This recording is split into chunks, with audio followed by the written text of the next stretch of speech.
Hi everybody, I'm back. I could not contain myself any further. I had to continue. I needed to. I was gonna wait it out another hour, but I couldn't help myself. So we're doing this. If you go past this Mizzy Mansion Mockingbird, let's go meet up with her. I love that I also got part A done, and then like a few days later, here's part B. Rest on the sofa. Okay. Me to the sofa. Would like to rest on the sofa. Sadly, in normal stream fashion, I cannot open it up with a 10 pull. Oh shit.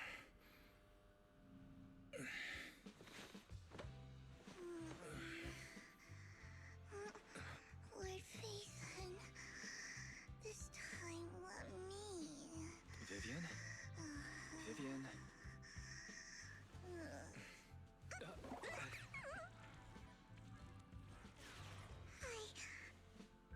I didn't disturb your sleep, did I?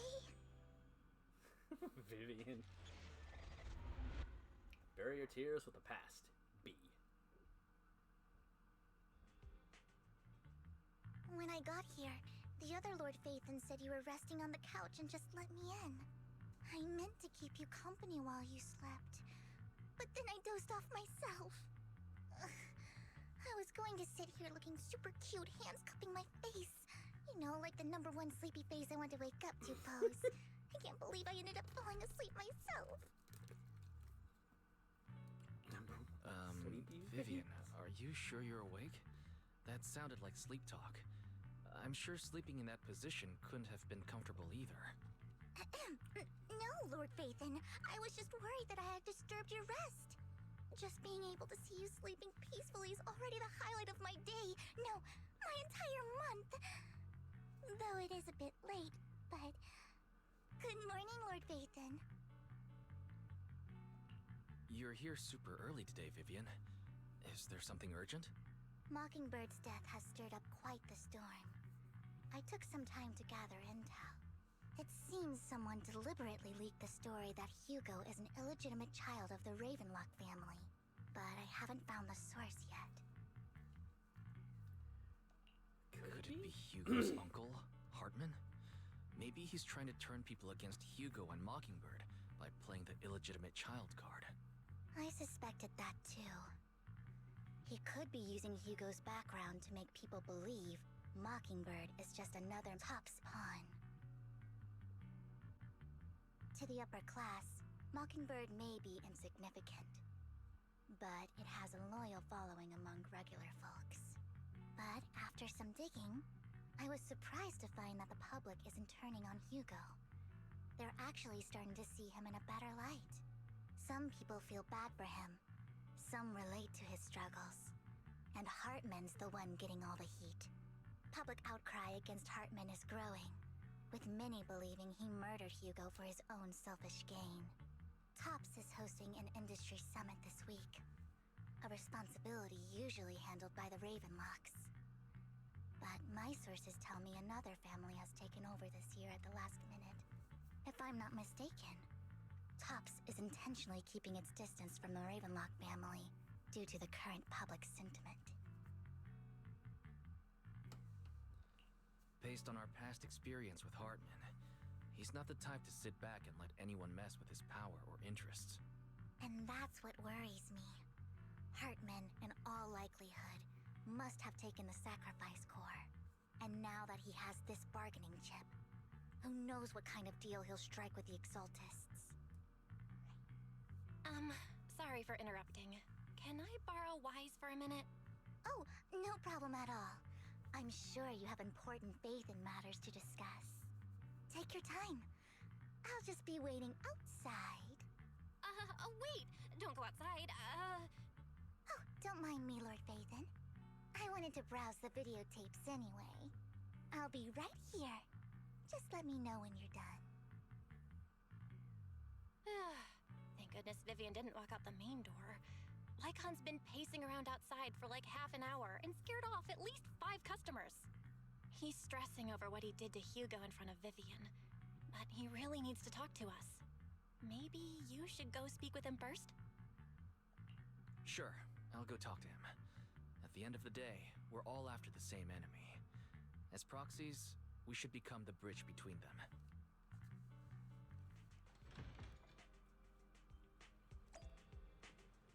Mycon, buddy. Please don't be mad. Good morning, Master Proxy. Good morning. Belle just let me know you wanted to talk to us and Vivian about something? Yes, it's an urgent request from the mayor, one that directly affects New Eridu's safety. However, before we get into the details, as a former member of Mockingbird, I'm concerned about Miss Vivian. Hugo made many mistakes and betrayed the principles of Mockingbird, but I'm certain he didn't intend to put Miss Vivian or you in danger. I don't know Miss Vivian very well, and I was the one who took her companion's life. I might not be the right person to comfort her, but I hope she doesn't regret the choices she made, or lose faith in the path she chose.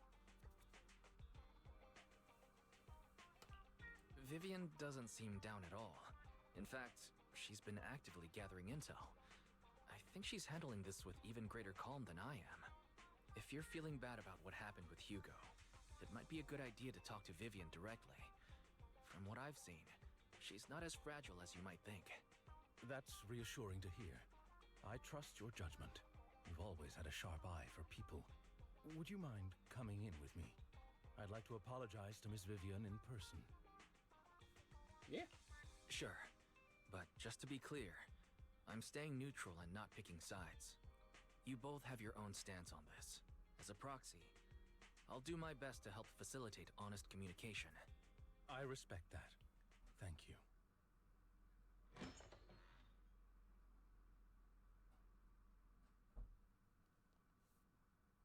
Miss Vivian, I'm very sorry about Hugo. You don't have to explain anything. I'm also part of Mockingbird. Mockingbird stands on more than just gain, so it won't fall when fortunes shift. Hugo had his fixations and ambitions. I also have things I must see through. I'm determined to get to the bottom of the Exaltists and the sacrifices. Miss Vivian, as a former member of Mockingbird, you have my deepest respect. You have my word, whatever comes next. I would never harm you or Master Proxy. As for Hugo, please, accept my condolences. Condolences? That's not necessary. Mockingbird has plenty of tricks up its sleeves. This isn't the kind of act that ends so easily. Wouldn't you agree? You're right. I'm glad you guys are on the same page. But why do I feel like I'm being left in the dark? Master Proxy, I believe we all share the same goal. Uncover the truth of the Exaltists and the sacrifices. The mayor has tasked me with inviting you to take on this mission, and hopes we can work together moving forward. If the mayor wants to work with us, I trust he will demonstrate his sincerity in kind. Mockingbird will not serve as a pawn for the powerful. That will never change. Of course. While the mayor cannot handle this personally, he will make sure we have all the intel and support we need. Miss Vivian, I know you have your own intelligence network, but for some high-profile shady dealings, perhaps the mayor can provide you a different perspective. Please, take your time to discuss. If you're open to collaborating, I'll set up a call with the mayor so he can speak with you both directly. Belle, Vivian, and I need to think this through carefully with everything at stake. It's not a decision we can make lightly. Of course, I completely understand. When you've made up your minds, you can find me at the Ballet Twins.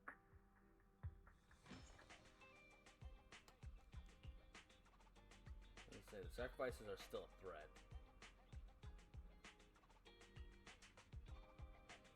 Yeah,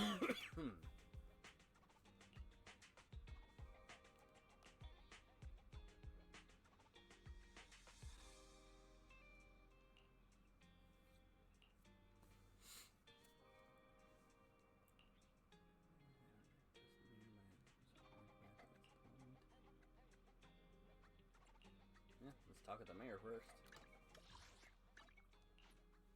Teleport my ass over to the ballet twins. If I sound different today, it's because I don't have my denture in. I just didn't. Because I decided to rush into this and say, screw it, I'm streaming early. I didn't really get a chance to go put it in. So, there we go. Now you know. Yes, I want to talk to the mayor. Protect the people in your area. Good. I'll connect the call to the mayor now. My dear friends, I'm glad you're willing to keep working with me. I'm truly sorry about what happened to Mr. Hugo Vlad. I didn't anticipate things would turn out this way. As mayor, I can't fully condone Mockingbird's actions, but personally, I had a lot of respect for Mr. Hugo Vlad. I looked further into Bringer's map. The sacrifices were created by an exaltist named Landon, who was active in Janus Quarter. Mr. Landon passed away in an accident a few years ago. Before he died, he was researching sacrifices and was said to have created a batch of serum that could turn living people into sacrifices. The problem was, the serum wasn't stable, and after his death, the recipe was lost. No one knows what happened to the exaltist in Janus Quarter back then. But it's clear that after the leader died, there haven't been major exaltist activities in the area. Bringer's map marks the locations where the exaltists' most successful attempts at creating sacrifices were. The leader of the Exaltists in Janus Quarter died a few years back. They haven't been active since. Could it be that Hartman was just acting on his own? Unfortunately, that's not the case. My sources confirmed that Hartman had been secretly in contact with someone, and they only meet inside the Hollow. Is it possible it's someone from TOPS? TOPS is a huge alliance of corporations. They wouldn't bother getting their hands dirty. Instead, they just sit back and reap the rewards. Everything Hartman is doing is to secure his place in TOPS and strengthen his power within the Ravenlock family. If my guess is correct, Hartman has gotten in touch with the remaining members of the Exaltists that used to follow Landon, helping them create new sacrifices. But what's in it for TOPS? There's no way the Exaltists would just hand over their secrets about sacrifices to Hartman, right? A sacrifice outbreak would throw the city into chaos. And that's when TOPS steps in, taking control of the situation on their terms. The public will see the mayor as incompetent, while TOPS comes off as the real protectors of the city. And when that happens, public trust will shift towards TOPS. And Mr. Mayor, you might find yourself in an unfavorable situation. Still sharp as ever, Miss Vivian. So, what exactly do we stand to gain from partnering with you? Please don't tell me you're doing this out of some noble concern for your citizens. I'm not some hero of justice, and I don't believe in lofty ideals or empty promises. We have a common enemy.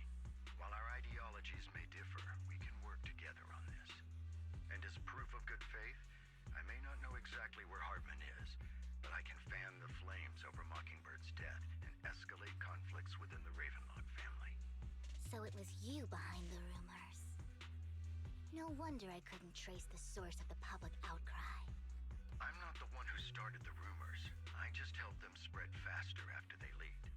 And I pulled a few strings to make sure the story painted Mr. Hugo Vlad as a heroic figure who was unfairly persecuted.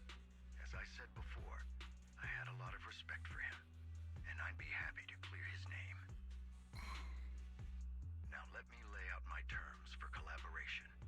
After looking into it, I found that the dormant sacrifice you discovered wasn't the only one.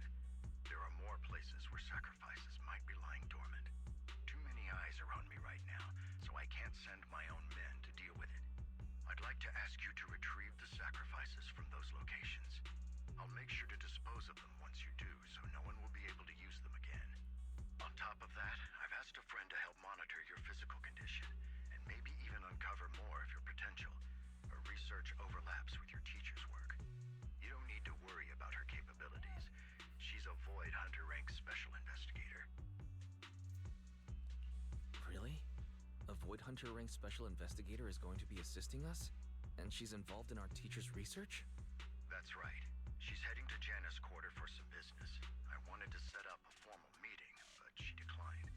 She prefers to assess things on her own, and will reach out when the time is right.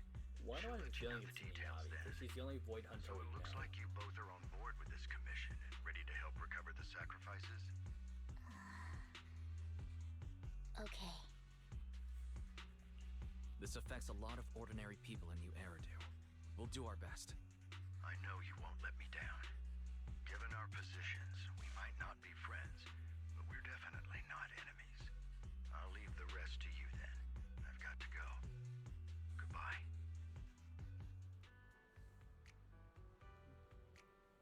Something still just isn't sitting right with this, though.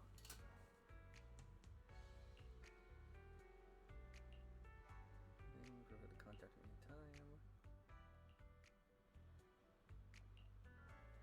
Yeah. Cool thing is I actually have Vivian as a character, too. I'll help you win. The lunch is on you. I would never turn. Did you anomaly? pull? This is the path I follow. Give me Miyabi.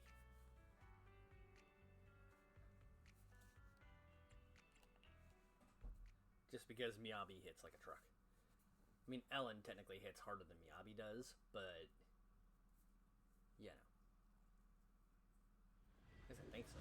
No, actually, Miyabi might actually hit harder than Ellen does for me.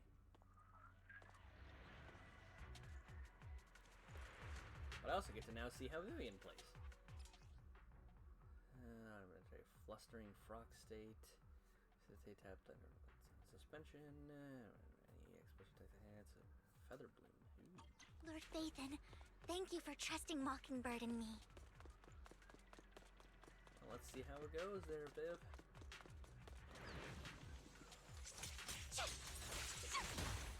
Look around.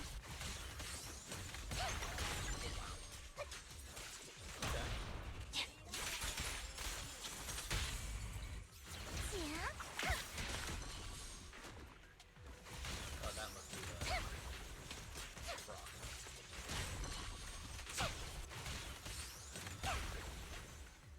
Well, she certainly hits hard. I need to actually probably start kind of looking into her. Oh, that's a sacrifice. Has someone already taken the dormant sacrifice from here?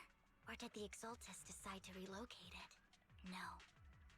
If these dormant sacrifices aren't handled carefully, they could awaken and turn against anyone nearby. She wouldn't risk moving them unless it was absolutely necessary. Did she realize the mayor was looking into this?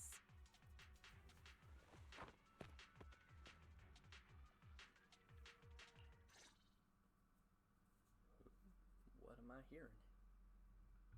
Did Hartman just make up this intel to get a shot working with us at Tops? I've been walking around forever and haven't found a thing.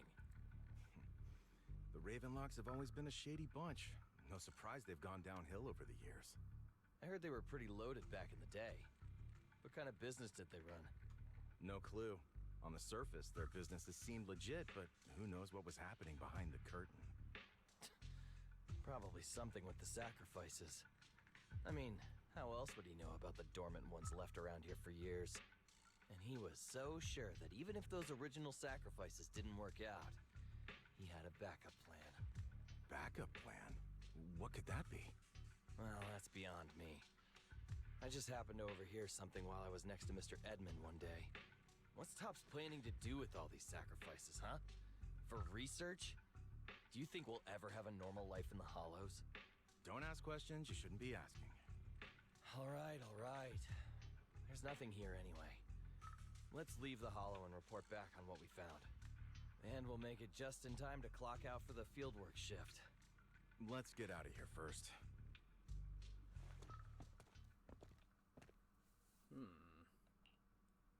Hartman, that fool. He'll do anything to get into Tops, even if it means playing with fire. She's an Exaltist. Human lives have never mattered to her. The more people get dragged in, the greater the danger. Vivian, you seem a bit frazzled. Who's this she you keep bringing up? I apologize for losing my composure. Please don't mind me. The she I'm referring to is with the Exaltists. Someone I have a history with. That's why the moment I heard about the sacrifices, I felt compelled to uncover the truth. I never meant to hide anything from you. It's just that, for me, the Exaltists bring back painful memories. And I'm not ready to face them yet. So, Lord Phaethon, please give me a little more time. Once I've gathered my thoughts, I promise I'll tell you everything. Sure, I'll stop asking. What's more important than an unspoken past is the person standing in front of me now. As for everything else, we can talk about it whenever you're ready to share. Lord Phaethon, if we weren't in such a hurry, I'd spend 3 whole hours singing your praises. I'll make note of this and make sure to get it done before bedtime. First things first, let's track down those dormant sacrifices. The Exaltists have probably realized someone's after them by now. I wish we knew what Hartman's backup plan is. I just can't shake the feeling that something bad is about to happen. Ooh, another one. Fine. Scatter!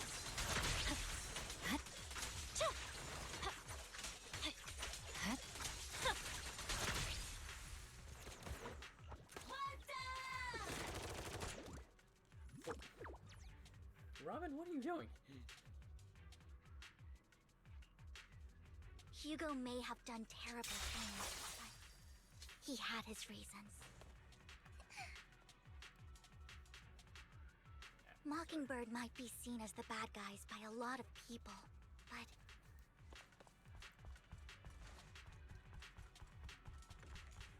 ironically, joining Mockingbird is what put me on the right path.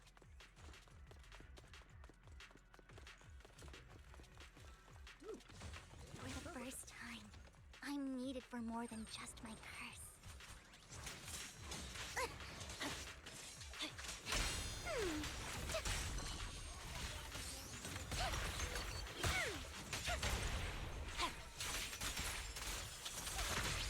Nothing here either. Are we too late? I hope not, because that's going to be a lot of sacrifices. Oh, that's a person.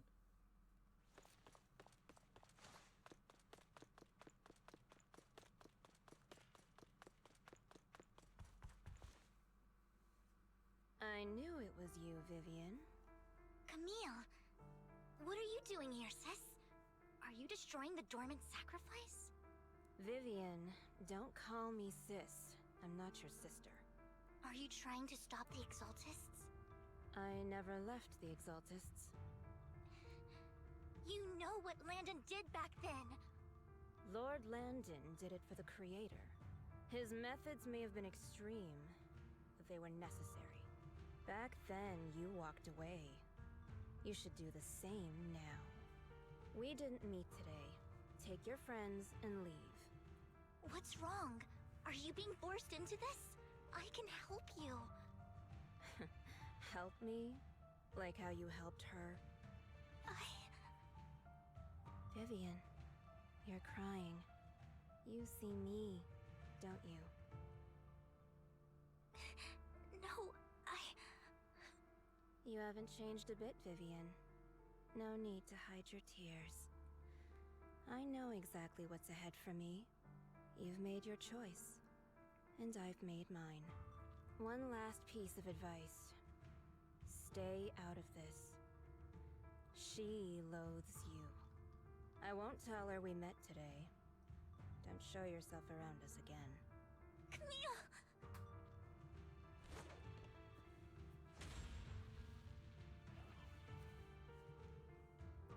I have very many questions. Lord Phaethon, watch out!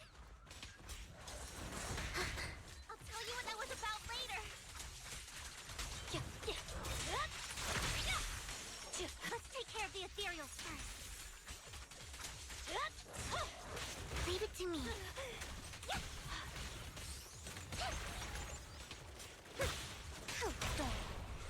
Zenless blade. I'm gonna start using Miyabi more often.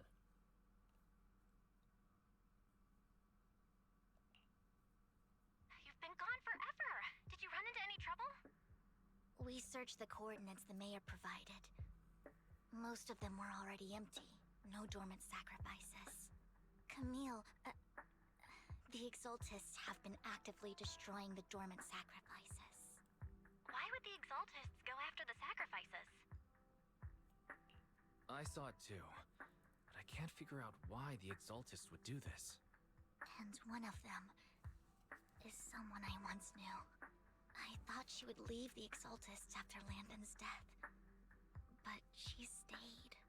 Wait, what did I miss? Why do you know so much about the Exaltists, Vivian? When I was a child, I stayed with the Exaltists for a while. Back then, Landon was one of the most respected figures among the Exaltists in this region. A lot happened.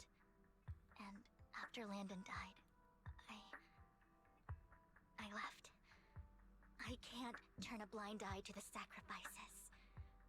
I know all too well how many lives have been lost bringing them into existence. Ever since I learned a sacrifice had appeared in Janus Quarter, I haven't been able to stop worrying. I won't let history repeat itself. That's why I asked Hugo to investigate, starting with the Sacrifice Corps. Vivian. Please stop. I'm not looking for comfort. I'm just recounting the story for you to understand the situation. We've got bigger things to focus on. But when I do need comforting, I'll come straight to you. I hope you'll make time for me, Lord Vathan. Just so you know, I'm not the easiest to console. Absolutely. If you're feeling down, we'll be here for you. Okay. Back to the matter at hand. That conversation between those two TOPS employees back in the Hollow is still bothering me. They said Hartman had a backup plan, and that got me thinking about some news that was quietly swept under the rug. Lately, there have been mining accidents in Ravenlock-controlled areas. Many workers have died. The families were paid off with huge settlements, way more than usual. No protests, no controversy, and the issue was buried. But considering the Ravenlock's financial position, why would they be so generous with payouts? That sounds sketchy. Do you think those accidents were faked? Precisely. I don't think those workers died in mining accidents. I'm planning to reach out to some old friends, see if they've heard anything about this. Do you have time, Lord Vathan? My contacts are just near 6th Street. Care to join me? Sure. Let's go together.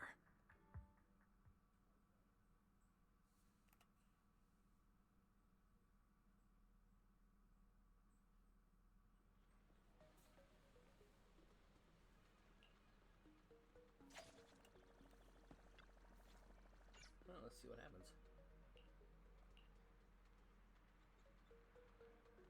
An old friend of mine said she has some new intel.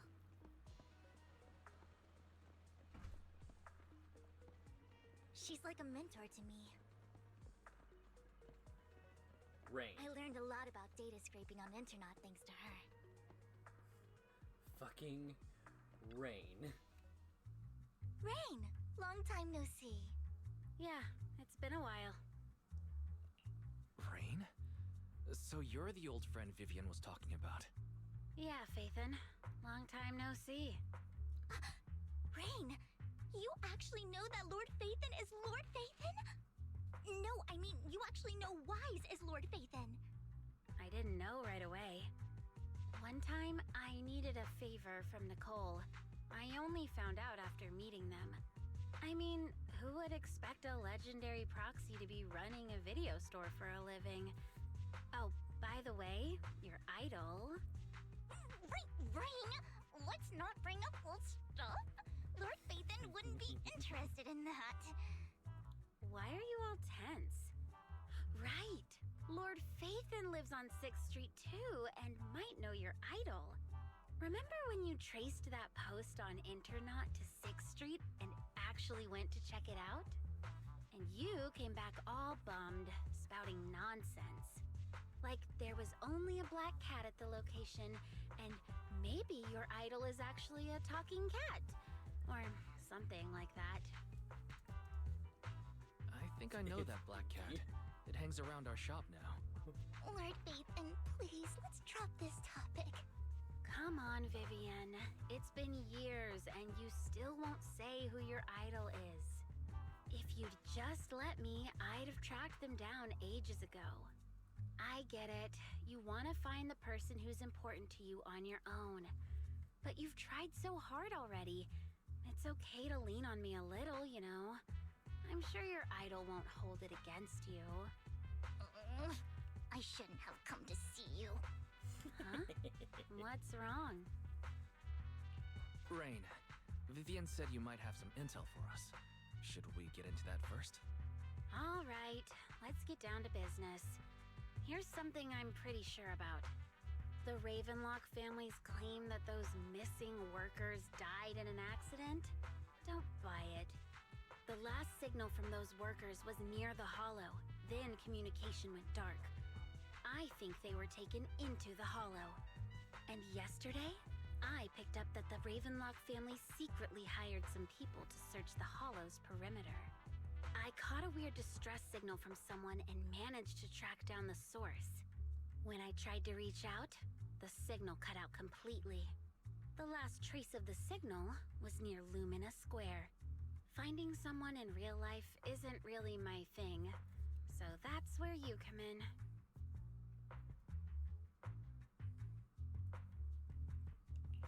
Okay, we'll take a look around. You just said this is something you're sure of. Do you have anything you're not so sure of? I dug up some info online, and one thing stood out. A few days ago, there were some creepy sounds coming from an abandoned warehouse by the port. The place was locked up, so no one could see what was happening inside. Not sure if it's related to your search. If you don't find anything useful around here, it might be worth checking out. Well, that's all I have for you. Thank you, Rain. Don't get all emotional on me now. I'm just helping out a friend. This one's on the house. Consider it payback for the favor you did me last time. But if you still want to find your idol, hit me up. I've been curious for what... Alright, don't worry about it. I'll manage it myself. Stop being so nosy, Rain. Nosy? Nah, just professionally curious. What kind of person is worth all this searching, huh? But honestly, whoever they are in real life, they've become a part of you. You've come a long way in this search, Vivian. I much prefer the person you are now. So if you find this person, don't chicken out. Go meet them. People will appreciate you for who you are. Rain. I might not care about the real world or what it'll be like, but I hope everyone I know can live a good life. I'm counting on you to save the world, guys. All right, I have other business to take care of, so I'll leave the rest to you.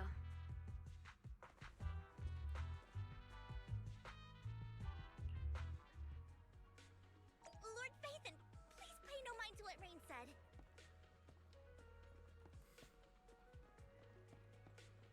But I want to. That big guy's up ahead. Let's hurry. Fucking one Denny Boo? What?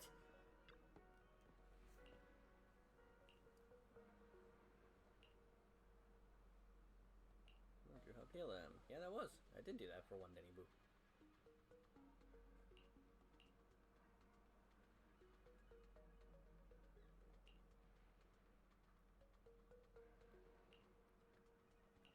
Really terrible. Like I had a malfunction, boss did that because they don't want to spend the money on repairs. It's a simple battery change.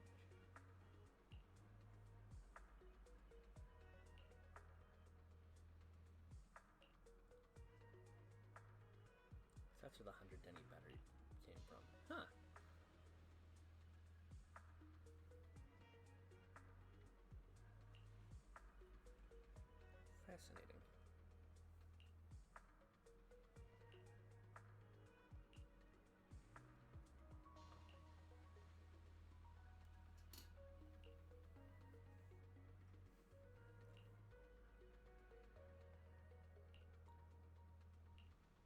something like that in the desert today. Someone super similar.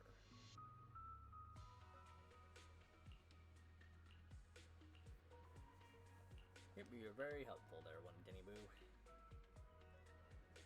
Aww, One Denny Boo is just too cute, right? Just slightly I insane. didn't know you helped it too. I knew Lord Phaethon was the best in the whole world.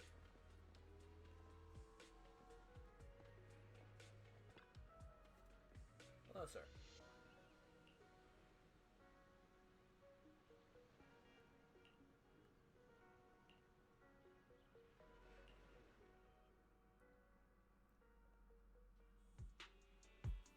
Don't take me back, please.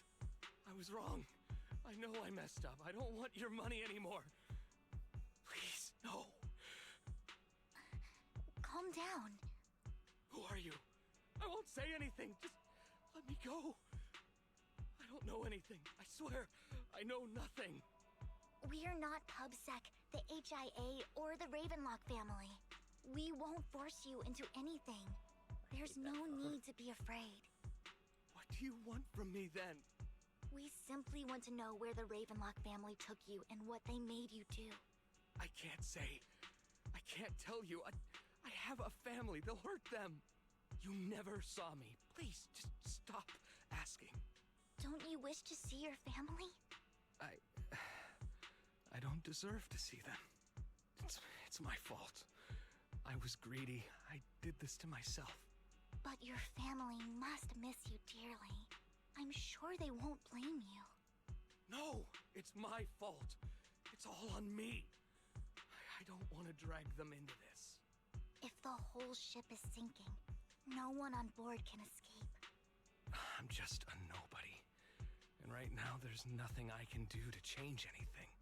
If you care about your family and friends, now is your chance to stop the disaster before it's too late. Even a butterfly flapping its wings can send a tsunami surging across the ocean. No one knows how this will turn out. But if you do nothing now, the only thing waiting for you at the end will be regret. We're not here to turn you in, and we won't force you to confront them. You'll be safe with us. I'll help you return to your family. But you must tell us precisely what happened. Hartman offered a huge amount of money, looking for workers to go into the hollow to guard something. The money was way too good.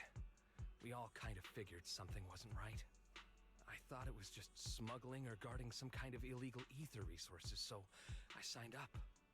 After we sent in our applications, Hartman's men took us into the hollow. The first place we went, there was a strange box. When we got there, they handed us some pills, saying they'd improve our aptitude for ether, for us to last longer in the hollow. But after I took them, everything went fuzzy. Something was definitely off about those pills. When I woke up, I saw my coworkers dead in front of me. And there was blood all over my hands. They said something about me being a good experiment, moved me somewhere else, and locked me up. They wanted to inject me with something. I got scared and didn't know what was gonna happen.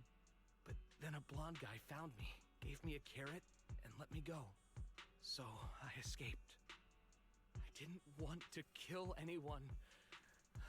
I don't know. It wasn't your fault that your coworkers died. You were just a tool in their hands. Do you remember the place they first took you? Do you know what was in that box? I only remember the first place was like a rooftop. I think it was on top of a tall building.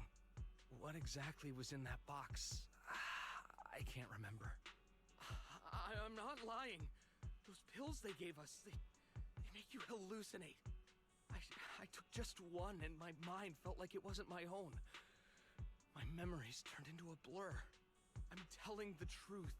I'm not trying to run from my mistakes. I just really can't remember what happened. I know you're not lying. We'll arrange for your protection. You can rest easy and recover, and your family won't be dragged into this. Once this is all over, he will be able to reunite with them.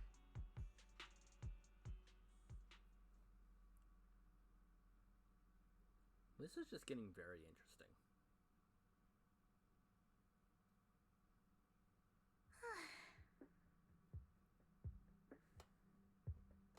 Sometimes I wonder if you've had some kind of special training, Vivian.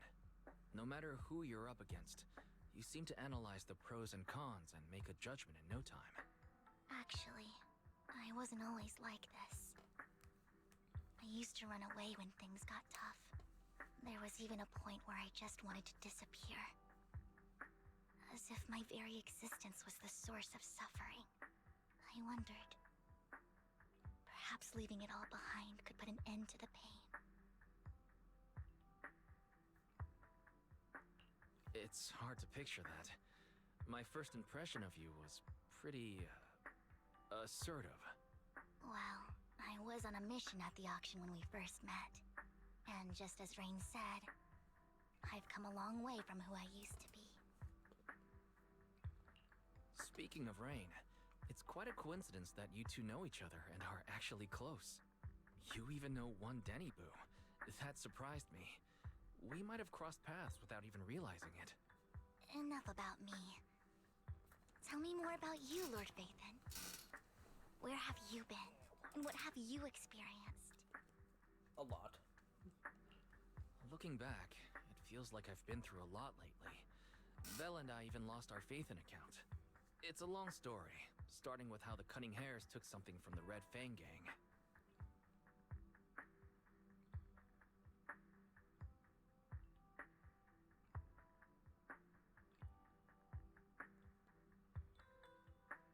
Camellia Golden Week, where she has her favorite sandwich at Cheesetopia. She has her favorite star sticker from Officer Mew Mew.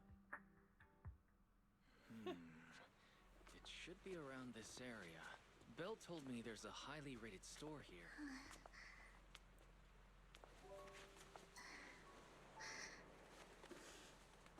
Lord Phaethon! What's wrong? I've seen that black cat on 6th Street. That harmonica in the outer ring you mentioned. I've heard it before, too. I've even been to the monument outside Hollow's Hero. But none of that was a coincidence. It was me.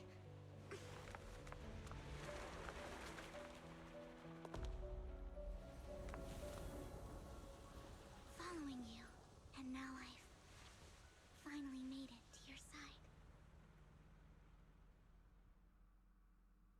Ever since I was little, I had been seen as the bringer of bad fortune. I had traveled to many places and witnessed far too much misfortune. Every tear I shed brought disaster. I've heard too many curses to count.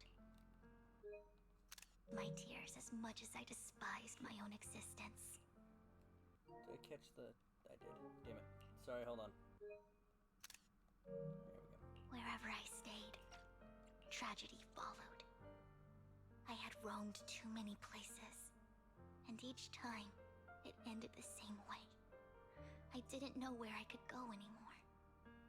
One night, I stumbled upon a post discussing me. Whether they knew me or not, everyone seemed convinced that I was the source of the curse. Some mocked me with cruel intent. Some wished I would vanish, and others speculated maliciously. It really seemed that my very existence was a disaster. In that moment, as darkness enveloped the city, I saw lights flickering to life all around New Eridu. So many lights, and not knowing where to go, I thought, if only I could disappear into those lights. I made up my mind, and right then, my phone rang. I decided to take one last look. I wanted to know who left me my final message from this world. It was you, Lord Phaethon. Huh? Me? Yes. And I I checked with the other Lord Phaethon. You were the one using the account at that time. But I know you probably don't remember it. After all, it was just an ordinary day, with an ordinary post and meaningless comments online. But for me, it was the night I finally realized where I could go. I wanted to walk the paths you had walked, see the sights you had seen. And then, one day, share it all with you, face to face.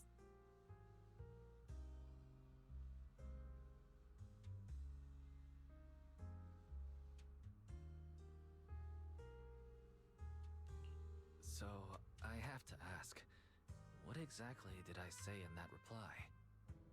Well, you'll have to figure it out for yourself. I'm not telling you. You're putting my memory to the test. So, Lord Phaethon, thank you. Not only for that comment you made that day, which was a silver lining for me, but also for giving me the courage to become who I am today. The Vivian standing right in front of you now. Lord Phaethon, I truly like who I've become.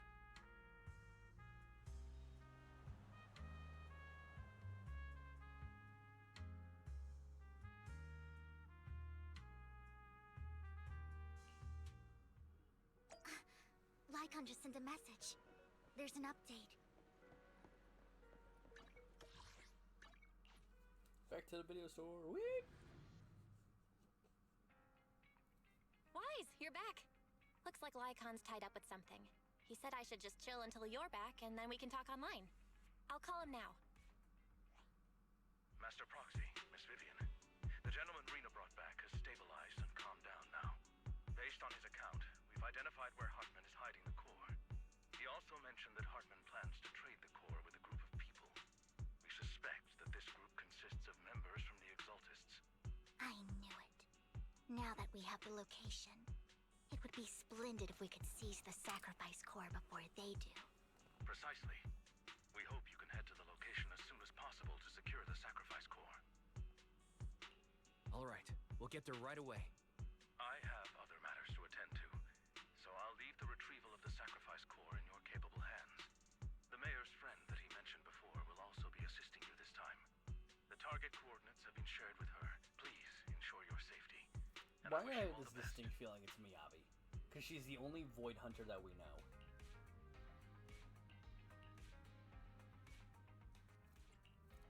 Did you come? Eradicate all I can't, yeah, it's not even gonna let me use Lycon. Okay, who hits harder? 23, 24. This is super. Do I really need to take this class? 29. Yeah, but it doesn't seem like. Waking up give me and Alan. make sure to Fuck get it. me an No, absent note. actually, no, Do I give me. Eradicate. Strike. Yes, give me Miyabi. Miyabi did really good in the last one. I had this distinct feeling that it's like Miyabi's the only Void Hunter we've ever met in the whole game. So like, and the only Void Hunter that we've known of. Oh yep, that's Where's Camille. the sacrifice core? Camille, you really think I'd stroll around with something this important? Plus, even though the Ravenlocks and the Exaltists have been working together for ages, I've hardly even met Lady Dina. I'm the one offering the sacrifice core here. I'm curious what Lady Dina's got lined up for me in return? I'm just here to verify that the core you mentioned is real. Once that's sorted, Lady Dina will give you a proper response. Our partnership isn't just talk. We need to be sure you have what we need before moving forward. Sure thing. I'll take you to where I keep the core. Once you verify it's legit, have Lady Dina come over. We'll lay everything on the table face to face. All right, lead the way. It seems Hartman is trying to bargain for more. What a greedy and insatiable man. It's just that... Why would they only send Camille for something as important as the sacrifice core? And I can't shake the feeling that Camille doesn't want Hartman and Dina to meet. Why is that? So this Dina they were talking about, is she the leader of the Exaltists? Kind of. Lord Vathan, I really think we should hurry. We must get to where Hartman keeps the core before anyone else does. I've mapped out a shorter route, but there will be ethereals along the way. I'll leave the fighting to you, Vivian. Don't worry, Lord Vathan. You're in capable hands. I'll ensure... Ethereal! Stay away from Lord Vathan!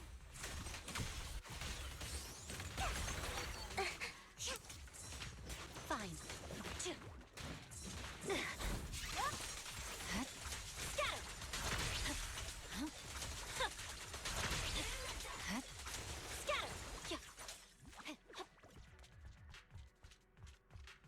Looks like Hartman's trying to negotiate for more leverage. Not surprised. I'm gonna throw that phone. Let's get out of here before we're spotted.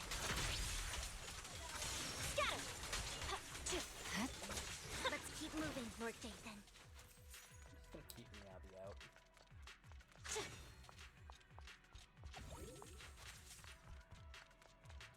Leave the enemies to me, Lord Vathan.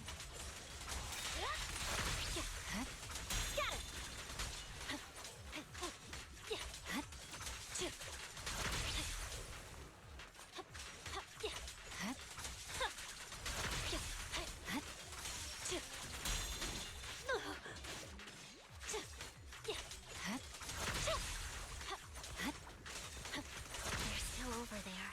Looks like they're arguing. No matter who has the sacrifice core, Hartman or the Exaltists, it would be really dangerous.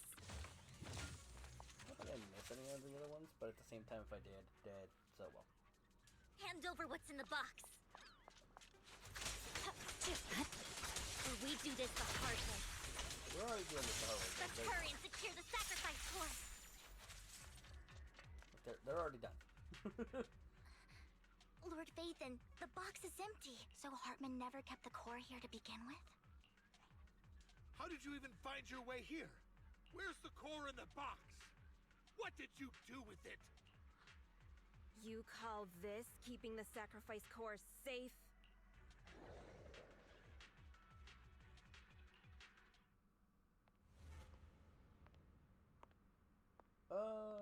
Hello. Vivian, it's been ages. Dina! Oh my, you actually remember me. So sweet. Look at you, thriving. I thought you'd totally forgotten about our past. So, tell me, do you ever dream about the people you've killed? Are they crying in your head all night? Back then, I had no idea. You had no idea? While you were soaking up all that love from Daddy and everyone else, you had no idea what was going on? I wasn't... Lady Dina, Miss Vivian didn't actually... Camille, when did I say you could meet up with Hartman today? I just wanted to make sure the sacrifice core is legit. I was worried Hartman might try to pull a fast one on us. Really? So loyal. I thought you'd be more like the old days. Just a few words from Vivian, and you'd be plotting my demise. Just like what you did with Father. I won't, Lady Dina. Don't even think about betraying me, Camille. You owe me for what went down back then. However, I do understand your worries. This core, it's fake. No way! I got this straight from Hugo! It can't be fake! How can you just claim it's fake without any proof? Ugh, seriously?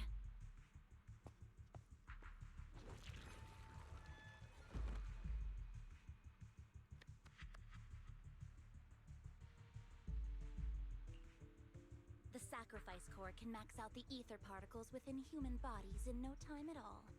But look at your little subordinate. How uncouth. He's making noises like some animal. Can you shut him up? So annoying. The masterpiece Father made for the Creator isn't this worthless piece of junk you're holding. So, the real core. Vivian, Where do you think the sacrifice core is really at? I don't know. If I knew where the real core was, I'd destroy it without a second thought. Dina, you understand what the sacrifices are. And you know those who were blessed should not have to endure such horrors. Oh? They shouldn't have suffered those horrors? Weren't you the one who decided if they'd be blessed or not? If it weren't for your tears, how would they have encountered such misfortune? How self-righteous, Vivian. Their fates were in your hands. It was you who brought disaster on them. Landon just needed an excuse. He needed someone to blame. Whether I shed tears or not, he'd treat living beings as mere subjects for his sacrifice experiments. Dina, you know all of this. Landon even went so far as to sacrifice you. Shut up, shut up, shut up! Father did it for his great cause. Vivian, why do you always mess everything up for me? Everything! You did it before, and now again! You just had to ruin my plan. I was so close to fulfilling Father's last wish. If you don't give me the sacrifice core, be prepared to become food for the ethereals. I told you I don't have the sacrifice core. Otherwise, I would have destroyed it already. Lord Phaethon, find the right moment to retreat. She can be quite unpredictable when her temper flares. Oh, really? You don't have it? Then I suppose there isn't a reason to keep you alive.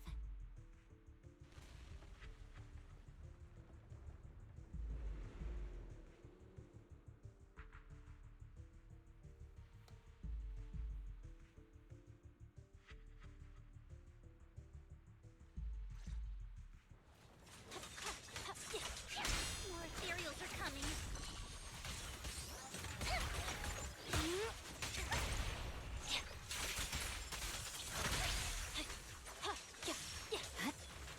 Too many.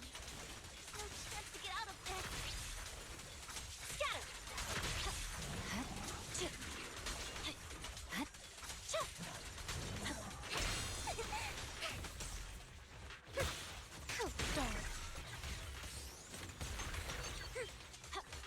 Victory, the only option.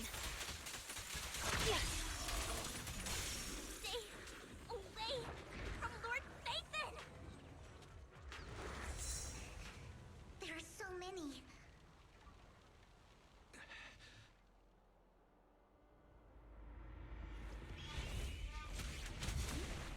It's ink?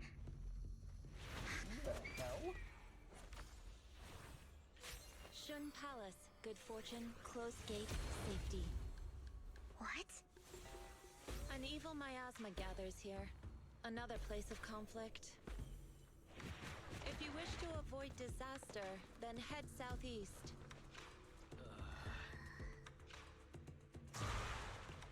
Now! Thank you. Who the hell are you?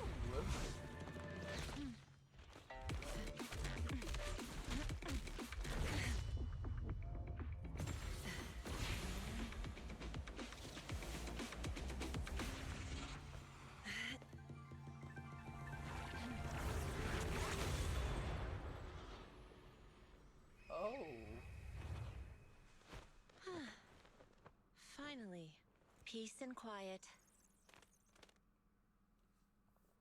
Who the fuck? You must be wise, right? Mayflower mentioned a special partner might need my help. May I ask, who are you? I'm the 13th generation master of Yunque Summit. You can call me Yishuan. Mayflower passed along your info, and I was curious what kind of person you are, so I came to see. At first, I thought it might be a hassle, but your energy feels really calming. Quite nice, actually. So, you're the investigator the mayor mentioned. Yes. He also asked me to be your temporary teacher and offer you a bit of guidance. Guidance? What does that mean exactly? Unfortunately, this isn't the right time or place to talk. I have some investigation work to catch up on, and it seems you've got quite a lot on your hands, so let's part ways for now. I'll find a good time to visit you soon. What the hell? I'm so sorry, Lord Vathan. I'm just not feeling very well. I think I'll head back for now. I'll investigate the sacrifice core and reach out once I find something. You don't look so great. Let's get out of here and figure things out later.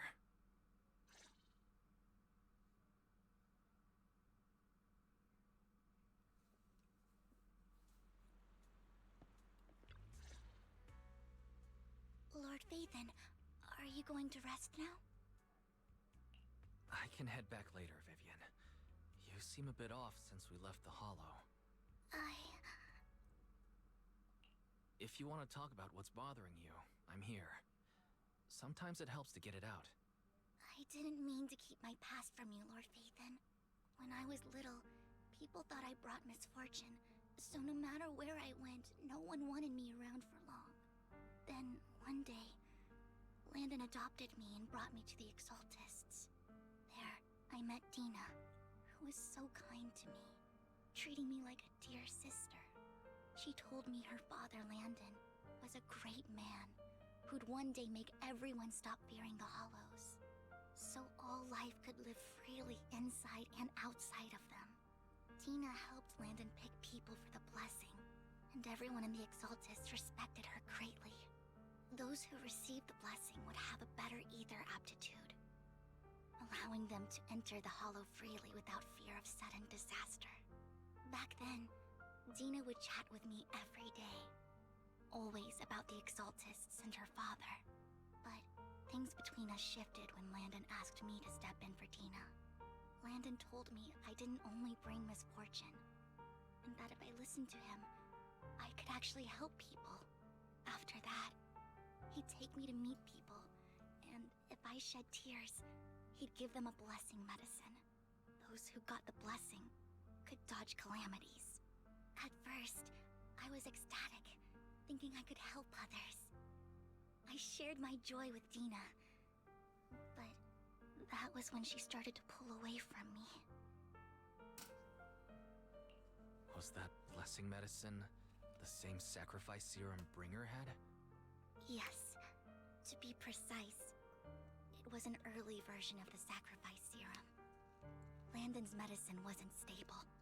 The medicine Landon developed could boost abilities quickly, but also sped up the development of ether corruption.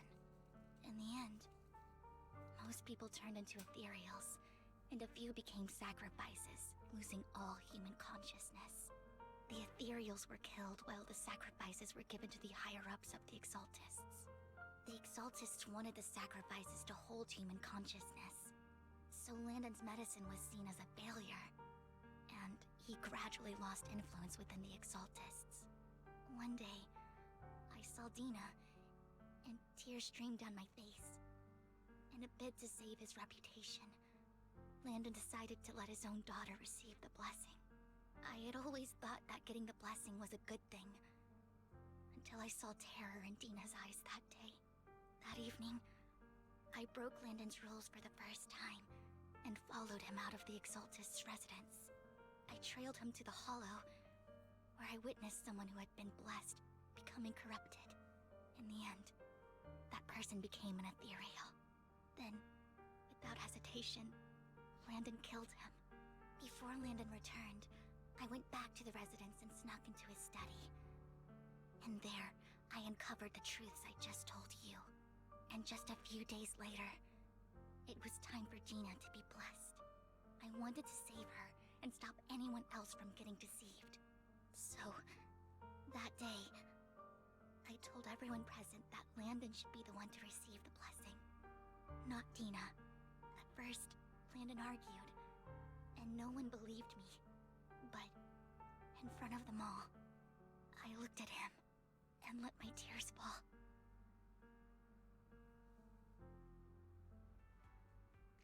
Lord Landon, please accept the blessing. Vivian, you... Why won't you accept the blessing? Were you lying to us? Hungry for fools! You have no use anymore! Liar! Run! Run! Dina! Dina, wake up! We have to go! Vivian? What's happening?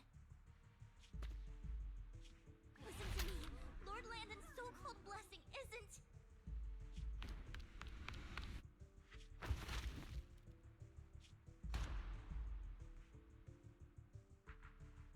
Father!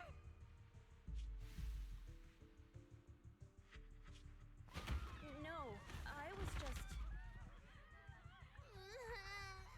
Mom, I want to go home. It's got nothing to do with us. This is just what happens when you don't accept the blessing. Vivian? Was this you? Dina, I just didn't want you to accept the blessing. Everyone who does ends up... I just don't want to lose my father. You knew? If you knew what he's done, you...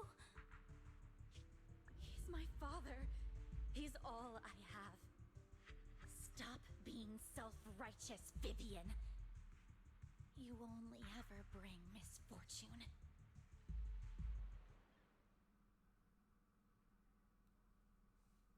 I thought once Landon was gone, Dina would leave the Exaltists. I never expected her to continue his research, or that Camille would stay. Camille lost her entire family in a hollow disaster, so she's always supported the Exaltists. She's not a bad person. She's just someone searching for hope. She joined the Exaltists very early on, and even watched Dina grow up. That day, she was just so desperate to save Dina that she... All these years, she's been following Dina, taking care of everything out of guilt, I think. But I didn't just fail to save Dina. I trapped her. I see misfortune approaching, but I can never change its course or avoid the bad ending. Maybe I really am a bringer of misfortune. No, you're not the one causing trouble. Whatever went down with the Exaltist, it was Landon who was pulling the strings. As for Dina and Camille, they knew the truth and they made their choice. The Hollows and the disasters they caused took more than just their loved ones. Not all survivors cling to obsession and hatred like those two do. Lord Phaethon. You need to believe in yourself, Vivian. From what I can see, you're handling the sacrifice crisis pretty well on your own. Besides, you told me you really like who you've become. I hope that you can believe in that, at the very least. Yes, that'll always be true. Thank you for listening to my story today. Years have gone by, but I've never had the courage to face all this. Maybe Dina and I were meant to meet today, so I could finally spill it all out. It lightens my heart a little. Lord Phaethon, you truly are a wonderful listener. Not just today.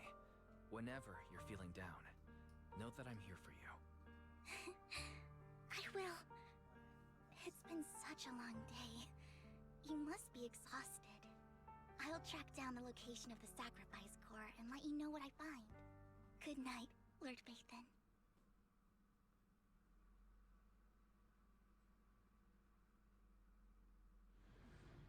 Hello, sir.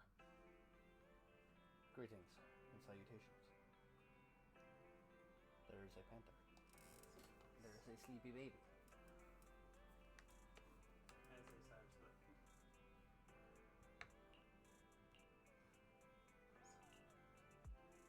What's that? Oh, the curtain? Yeah. Yeah.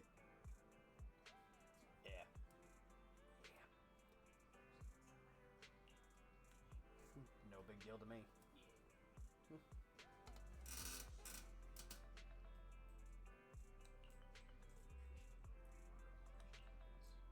Was it? The same.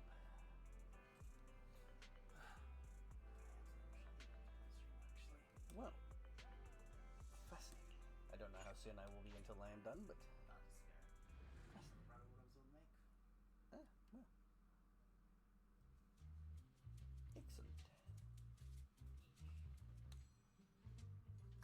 Shawl, I didn't expect you to be working here.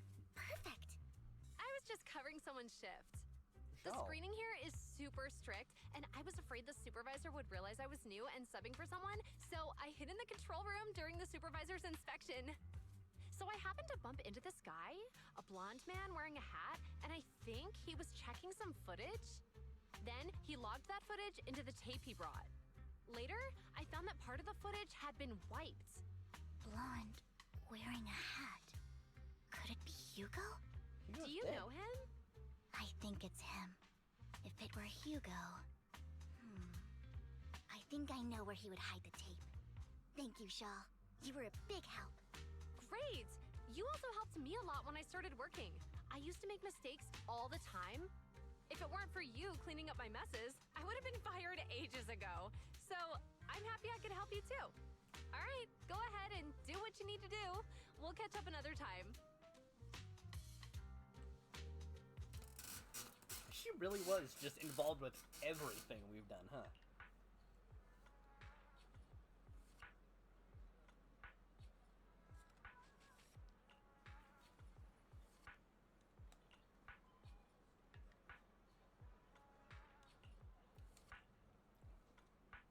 So yeah, how exactly?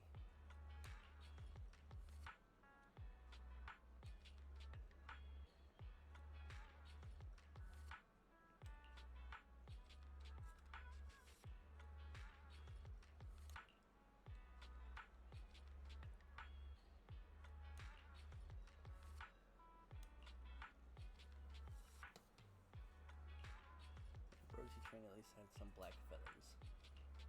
Okay. If I see a bird, take a picture of it.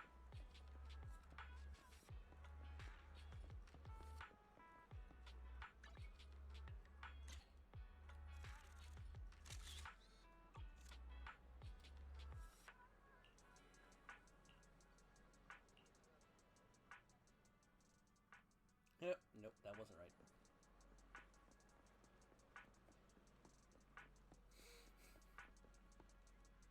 Just for the hell of it. That and I also want to see that picture because Penguin Boo. But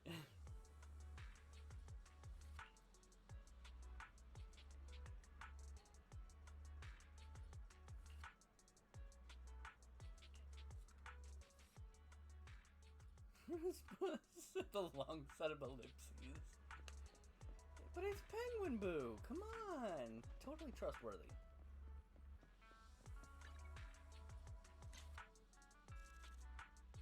This is an entirely black bird. Black crows in a dark alley. Please tell me this is right. Of course it is.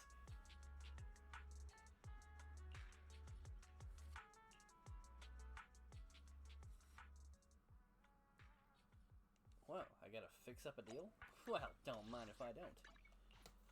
Or Fairy will fix it. Honestly, I don't really know. Probably Fairy. That's why we have her.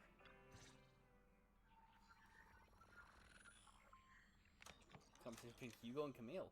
Ooh. If I'm not mistaken, you and Vivian share the same goal. Silence is no good for negotiation. I just don't want Dina to reach a point of no return. Hasn't she already reached that point with what she's doing? The formula for the Landon serum was lost, but a batch survived. And Dina was able to develop a substance that can be used for mind control. She's trying to combine the two to make sacrifices that would obey human commands. If the dormant sacrifice and the remaining Landon serum are destroyed, we can put an end to this. Dina's concoction can't create sacrifices on its own. And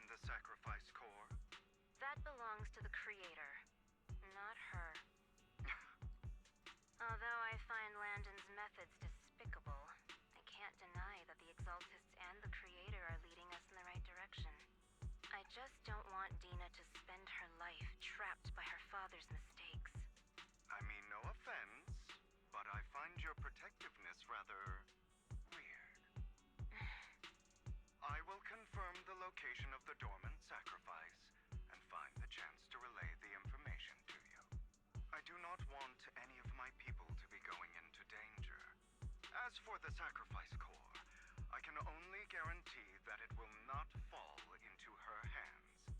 As for how things will ultimately play out, The Creator will guide me.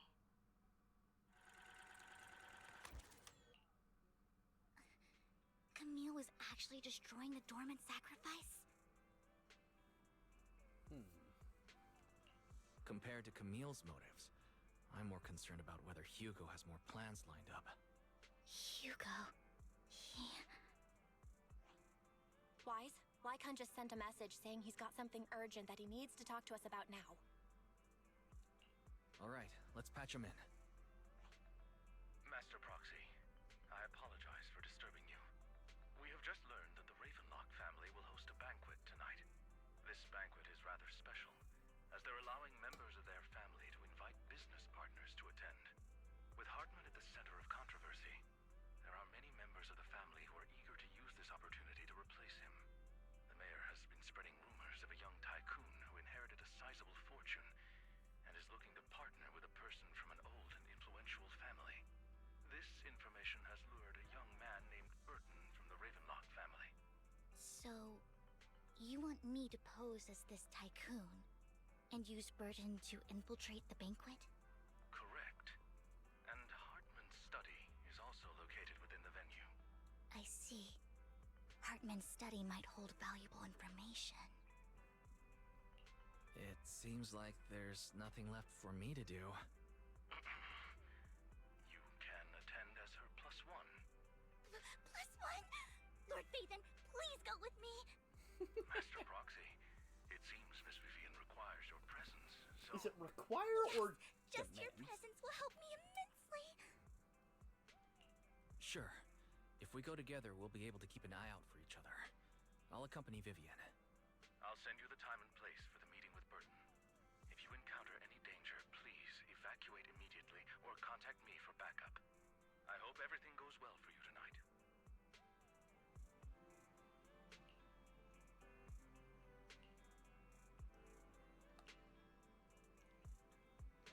Socializing to me. I won't let any evildoers get close to you, but there's still some time.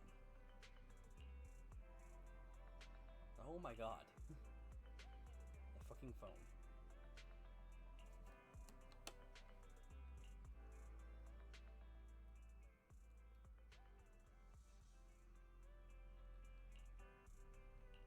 Alright, let's do it. 5 minutes.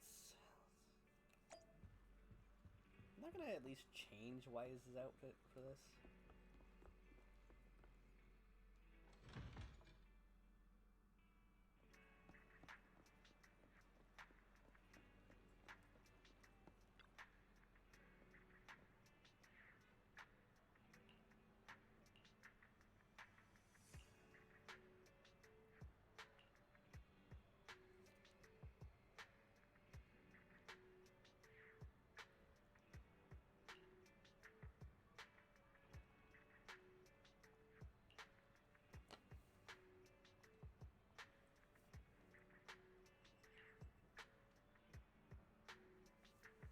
Speedboat to the manor. Oh boy. Miss Banshee, I believe I've shown you my sincerity. Now how about you? Sincerity? My presence here is a show of sincerity. If we're to work together, Miss Banshee, you should drop your pretentious act. I am well aware of the ways of the Ravenlock family. If I were to come empty-handed, I probably wouldn't even be able to make it out the front door tonight. Since I agreed to come with you, and even brought along my most precious companion, does that not show my deepest sincerity? No need for such an off-color joke. Our door is always open for those coming or going. We both know what's what, so let's cut the small talk. I know far more about how the Ravenlock family made their fortune than most here. I am also well aware of why Hartman, despite such a massive scandal, still remains in power. Oh? Do tell. Exaltists, blessing, sacrifice, Landon. Where would you like me to start? How did you you know that? No, who are you? Don't be so tense. If I'm not mistaken, it's about time the banquet began. My companion and I are practically famished. Is this how you treat your guests? By letting them starve? Perhaps when we've had our fill, we'll remember where the sacrifice is hidden. You know where the sacrifice is? So, can we go get something to eat now? And I'm also looking forward to receiving a special dessert from you. We can discuss what you wish to know while we enjoy dessert. Of course. I wouldn't let such an important guest discuss matters on an empty stomach. As for dessert, I will prepare it myself, and I guarantee it will satisfy you. I'll come find you later. I wish you a pleasant evening.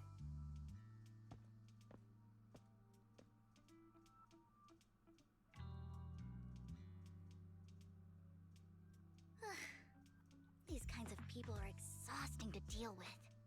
I really don't know how Hugo used to put up with it.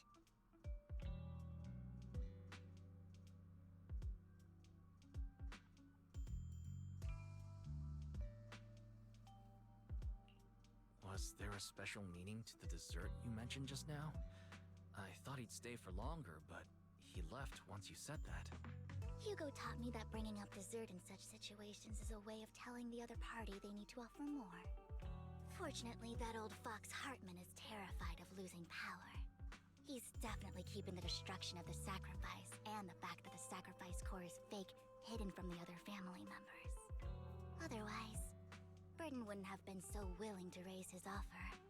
Lord Phaethon, let's find Hartman's study when the banquet is at its busiest. All right. I've already taken note of the surrounding terrain.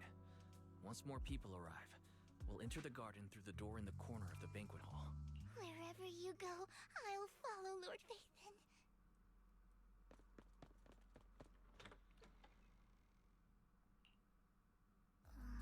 Isn't this going a bit too well? Yeah, a little bit. The security outside of the manor is really strict, but maybe it's more lax on the inside? Just in case, though, let's contact Lycon. Right. Having some backup would be safer. Let's check Hartman's recent correspondences for clues. I still have concerns about the sacrifice core. Right. Though the core he gave Dina was fake, Hartman might have left a trick up his sleeve and hid the real one. Then let's split up.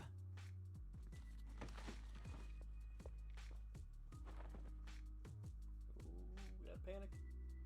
Esteemed guests, is the catering at the Ravenlock family banquet not to your satisfaction? So much so that these two distinguished guests felt the need to scavenge for food. Don't want to come out? Well, after all, you don't have long left. Burton, that greedy idiot, fell for the mayor's trap. But I never expected that he would bring you into my territory. I suppose I should thank him. Otherwise, I would have had to go to great lengths to eliminate you. Vivian, Phaethon, give Hugo my regards. Tell him I shall be taking the wealth and power of the Ravenlock family for myself.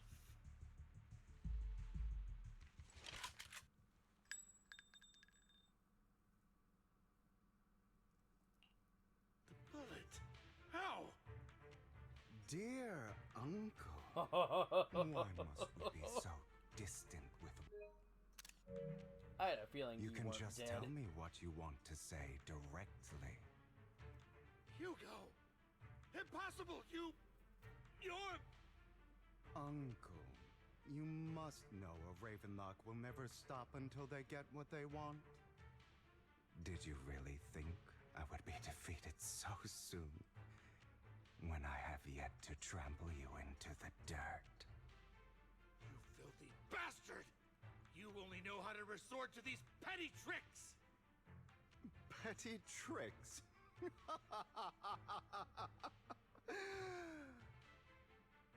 Perhaps you'd like to know what I managed to accomplish using this faked death of mine. My dear uncle. You and I am curious now, because goddamn. Faking my own death. Hope it's all worth the theatrics in the end. You go, you It sly was just bastard. to keep Hartman off my back, but maybe I went a little overboard. The manager must be pretty shaken up. I should apologize at some point.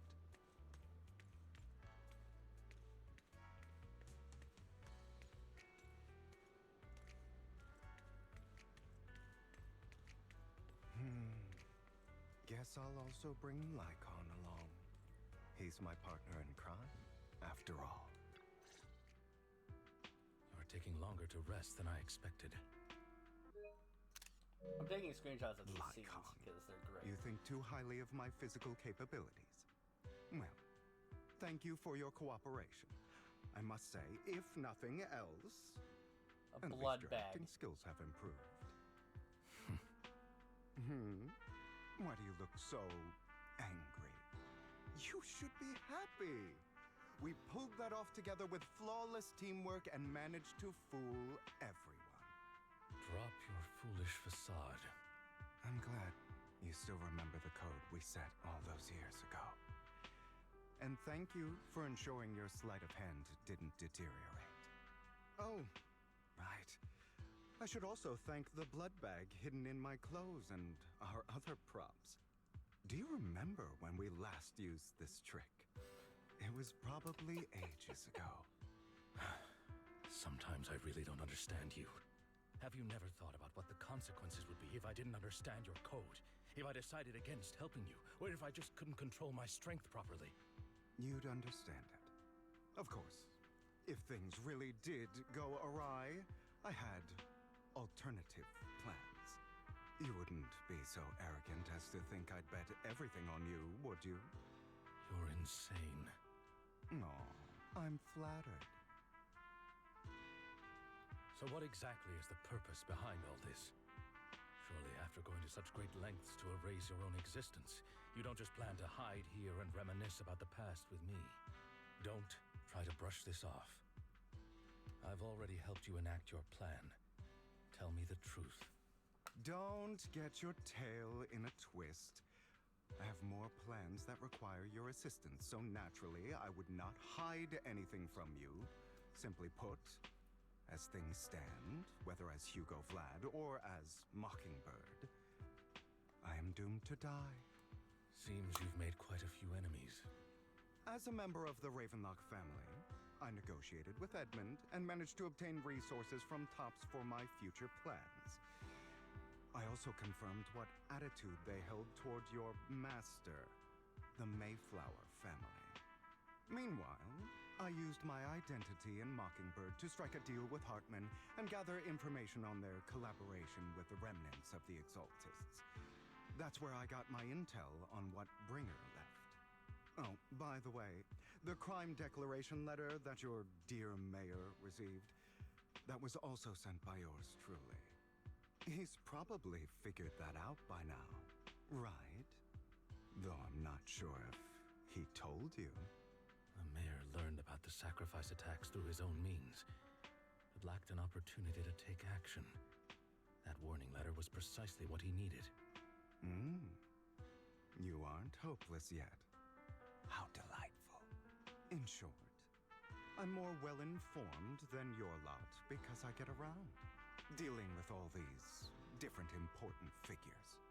But of course, it comes at a cost. It's only fair. After all, you can't hide the smoke from a wildfire. Rather than trying to carefully tame it and risk setting yourself alight, it's better to let it burn free. When I helped you put on your little act, killing you in front of everyone, you left the sacrifice core to Hartman. That was intentional too, then? Oh, yes. And it worked like a charm, didn't it? Now no one cares for me anymore, and all eyes are on Hartman. A perfect situation for keeping the Ravenlock family in check while dealing a cutting blow to the Exaltists behind them. Another crucial point is Vivian and Phaethon. I must sever any ties they have with me or Mockingbird. Although I feel bad for Phaethon about what happened, but it had to be done. That's the only way they would be safe, allowing the plan to continue. I noticed that you never turned your blade toward Master Proxy. So, those words you said back then were also... I will bloody my hands. I will carry the weight of my sins. I will become the Abyss. Obviously, it was all an act. My acting has always been impeccable, as you know. Hugo, you're taking such a tremendous risk. Why? Would you believe me if I said it's for justice? But unfortunately, it's not. I want revenge on the Ravenlock family. And I will make sure that despicable excuse for a human being, Hartman, suffers a slow, torturous end. Of course. I also promised Vivian that I would help her investigate the whole thing with the Exaltists. That's all. You don't look too good. Is it your wounds? No. This is the first problem I plan to resolve. Lycon, do you have a place that is sufficiently discreet, quiet, and can take a lot of damage?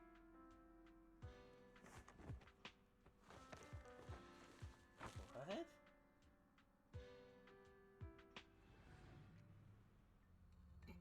What exactly are you doing? Don't look at me like that. If I didn't have to... Hartman recently obtained a bizarre substance, most likely from those crazy Exaltists. After use, it allows control of the victim's mind, to some extent. You were dosed with it? To be more precise, Lycon, I deliberately allowed Hartman to put this drug in my cup to facilitate our previous collaboration.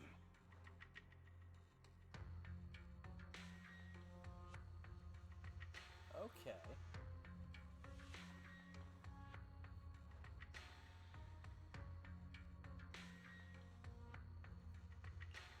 After finding out about it, I quickly found someone to help analyze its composition. The good news is he gave me a very low dosage, perhaps because he was afraid I might notice. There's a different medication that can delay its onset, preventing me from actually being under his control. I simply need to put on a show in front of my dear uncle. The bad news is that currently there is no antidote. When I delay those effects, however, they will accumulate and erupt when my body reaches its limit. It may even break my mind. And that's exactly what's happening now. I need to endure those accumulated consequences. So, I will lock myself in this room for however long that takes.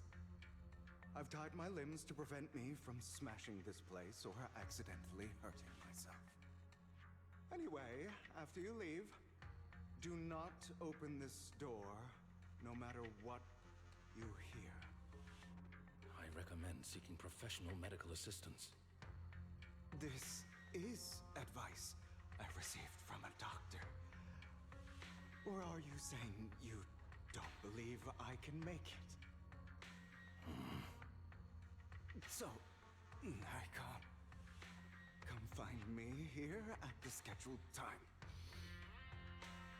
All you need to do is smile and await my victory. What if I want to stop you? You know you won't succeed. You never have. And you never will. Well, time is short. Let's begin. I understand.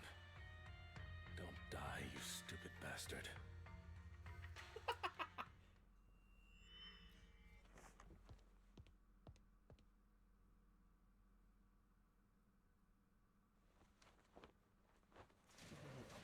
got a store. Is this because the side effects haven't worn off yet? Lycon's late. I'm surprised. Or is something wrong with time itself? Looks like someone's over there. Might as well go ask.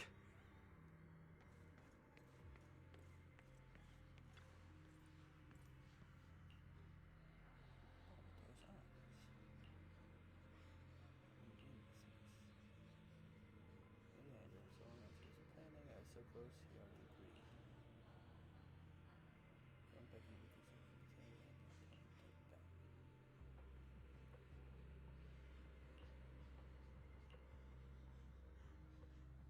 It's all your fault.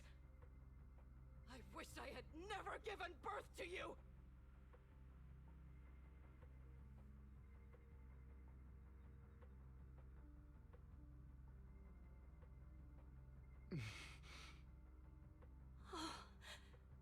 Everything will get better if you just die, right? If you die, he'll come back. We'll have another, more perfect child. One who will inherit the Ravenlock family bloodline. Then I'll be able to escape this pain. So, Hugo, for the sake of Mommy's happiness, just die, okay?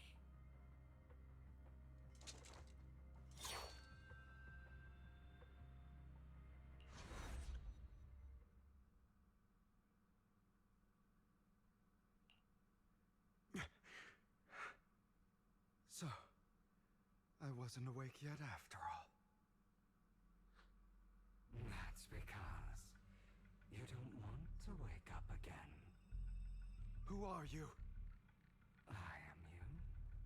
Hidden deep within your heart. Your most true self. You want to kill her, don't you? Your so-called mother.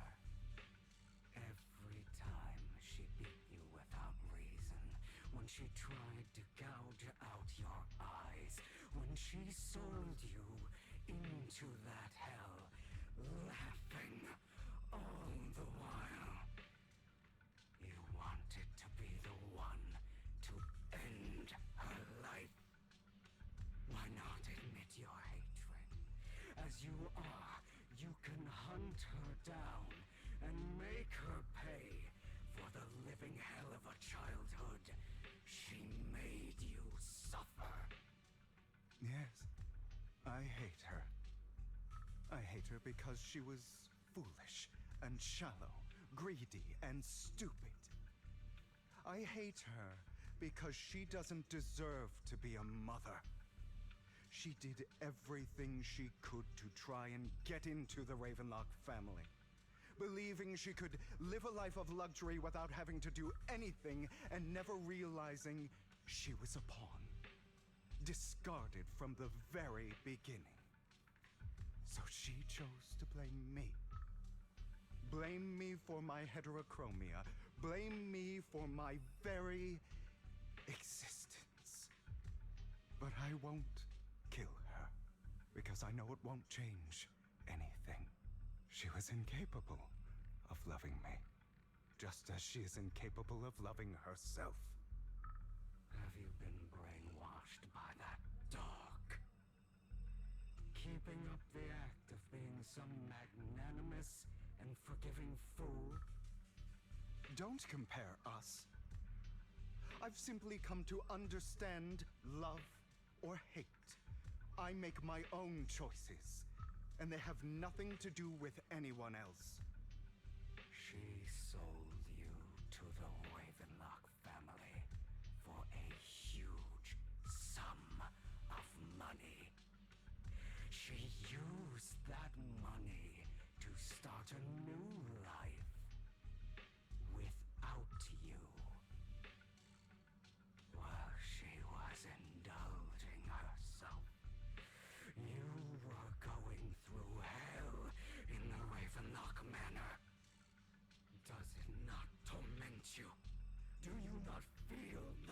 hatred? Do you not want to demand answers? Kill her.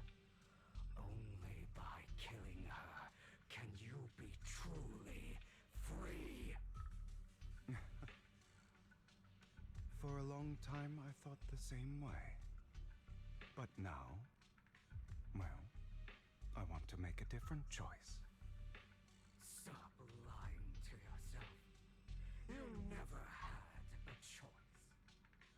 This weak-minded thinking will only lead you to failure. Like before, you'll be nothing but a worm, trampled into the dirt by those so-called elites. Do you still not get it? This is how the world is, and always has been.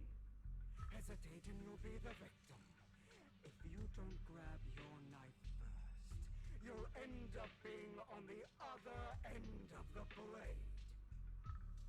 If you want to change anything, you must first become the one who makes the rules. Just like that woman. The only reason she could treat us that way was because we were weak. So listen to me. Find that woman, kill her, and prove to this world your strength. It's what she deserves. Why forgive them? They don't deserve it. I'm not forgiving them. Or rather, I don't care about them. They don't even matter, at least not yet. You know, perhaps the person I hate the most, the one I truly cannot forgive, has never been someone else, but rather my weak, powerless past self who could do nothing but hide inside a closet and cry. I hate myself for having neither the strength nor the courage to resist. I hate myself for begging for so-called familial love, even after being treated so terribly. I hate that despite the pain of my wounds, I still hope to receive the carrot and not the stick. And that means you, correct? So, I forgive you. I forgive myself. You'll regret this, fool. Your pretty words mean nothing. You will ultimately return here to me.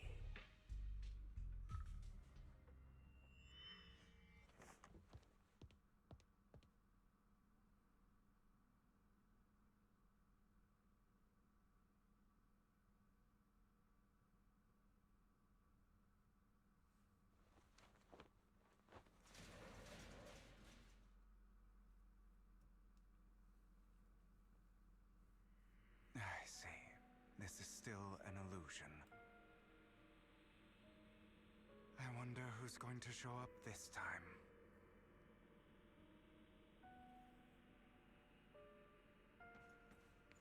Brother! Hugo, let's play hide and seek! I'm already hiding! You'll find me, right? Like you always do! Serena.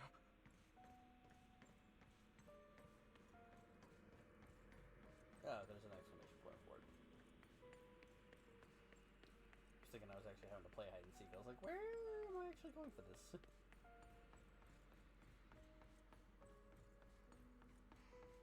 You're looking in the wrong place. I found an even better hiding spot this time. Harder to find than any place you showed me.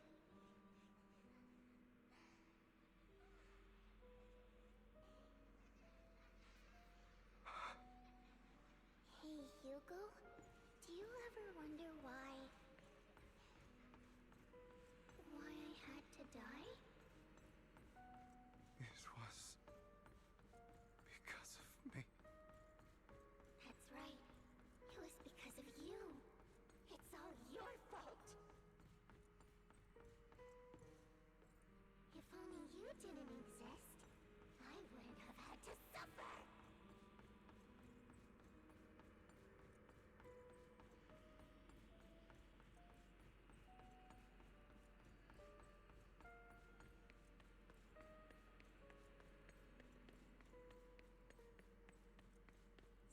looking in the wrong spot. I can't believe you still haven't found me after all this time.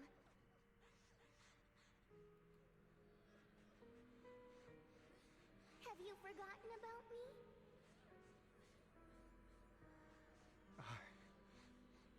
I haven't forgotten. It's okay. I'll forgive you.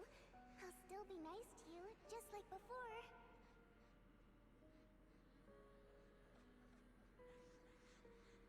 I was the only one who was ever nice to you, wasn't I? Yes. Then tell me, why do good people always suffer? Why is kindness always punished instead? Tell me, Hugo, why?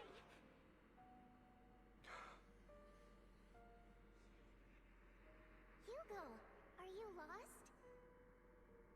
Go back the way you came. I left you a surprise there.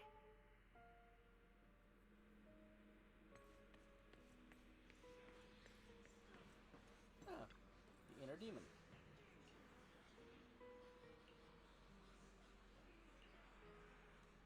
Stay in this house if you know what I mean. Here from the start.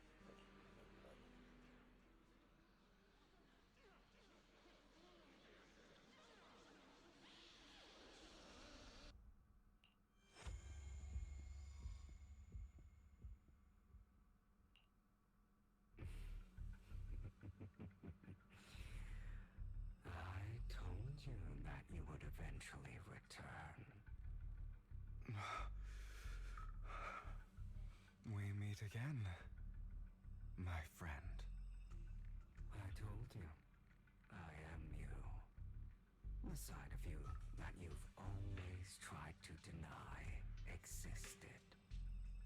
Of course. I know. This time it's about Serena.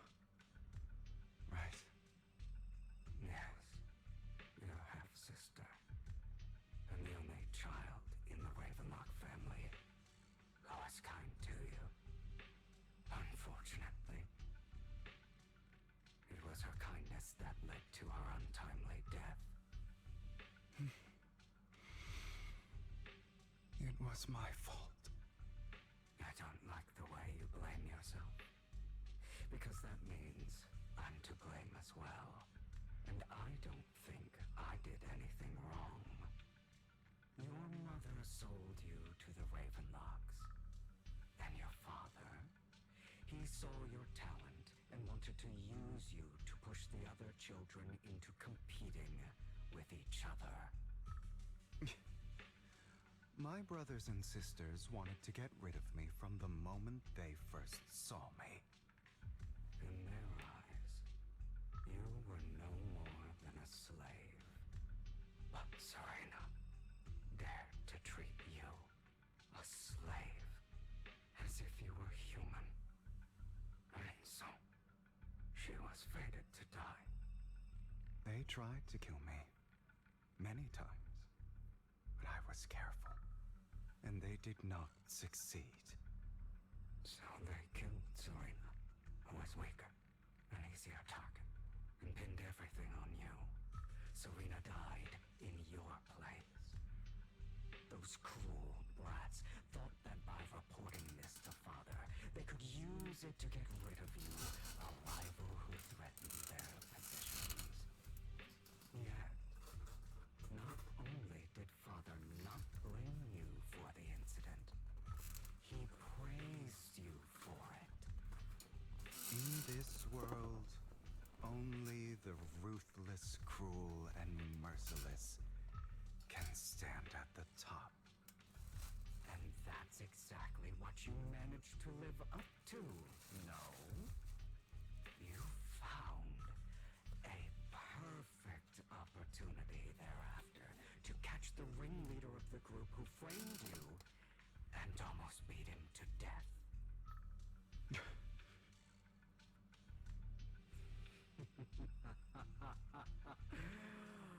Oh, you should have seen the expression on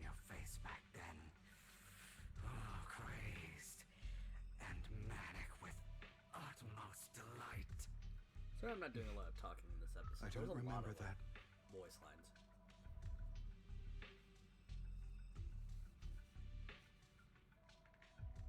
Here you go again. Trying to deny your desires. Deep down inside, you've always wondered. Asking yourself why these evil people never got the punishment they deserved. Why the world is so unfair. Don't you want to rip them to shreds? Just like that day when you beat that boy's face into the dirt until he was barely recognizable. His disgusting blood staining your fists. Recall your exhilaration, your cathartic release of rage, that outpour of hatred. That victory belongs to you. You deserve it. Those brothers and sisters of mine are all dead. I cannot take revenge against the long deceased. They died by Hartman's hand. Dying in the power struggle to become the Ravenlock family's heir, rather than by our side. Boring. Boring. I find it hilariously ironic. Children who would murder their own kin for scraps of power, dead at the hand of their uncle who followed their example. Is that not karma? Power struggles, pitting kin against each other, betrayal, suspicion, and hatred between people of the same blood. It's like a curse, written into the Ravenlock family's genes. Laughably stupid. Don't forget, my dear, that the same blood flows through your veins.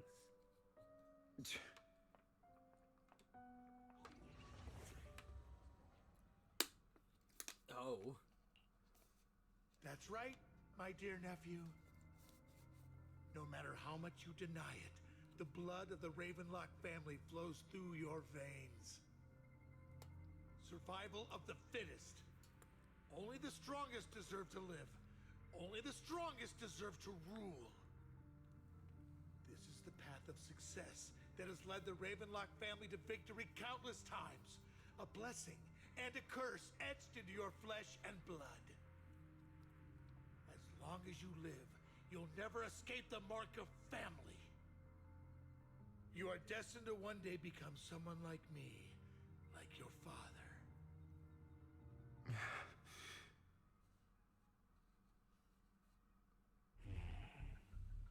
Is that fear I sense? I can see you trembling. Why does the Ravenlock bloodline terrify you so? I won't become like my father. Never. You won't become a failure like him. So relax. Our power eclipses him, and so does our ambition. So, do not deny your own desires. Do not resist your own ambition. This is the talent you were born with. The best gift fate has ever given you. Admit it. Deep within your heart lies a spark, yearning to ignite a raging inferno that will burn everything down. And I am that spark.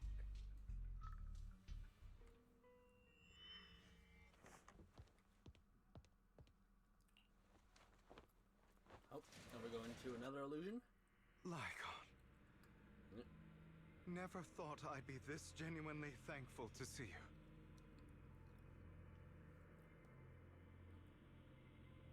Seeing you means this never-ending nightmare is finally over, right? No. Like, use me, my eye, and these legs.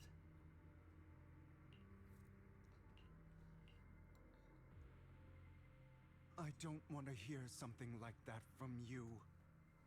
You have no idea what that man, my father, is really like. A person who stops at nothing for their own interests and ambitions. Just like what you're doing right now. And what do you think I'm doing this for? All of this was part of your plan. You knew where the Ravenlock family was going to be, so you set Mockingbird's target there. To seek revenge, you plotted to assassinate your own father, but he was too vigilant, and you failed. After almost being assassinated, your father was furious and locked everyone in the hall, but was unable to find the assassin. And what a coincidence that a hollow disaster just occurred in the vicinity. So he used it to eliminate all the unfamiliar faces there, turning them into victims of the hollow, an easy feat for the Ravenlock family. So, the one who killed innocents was my father, not me.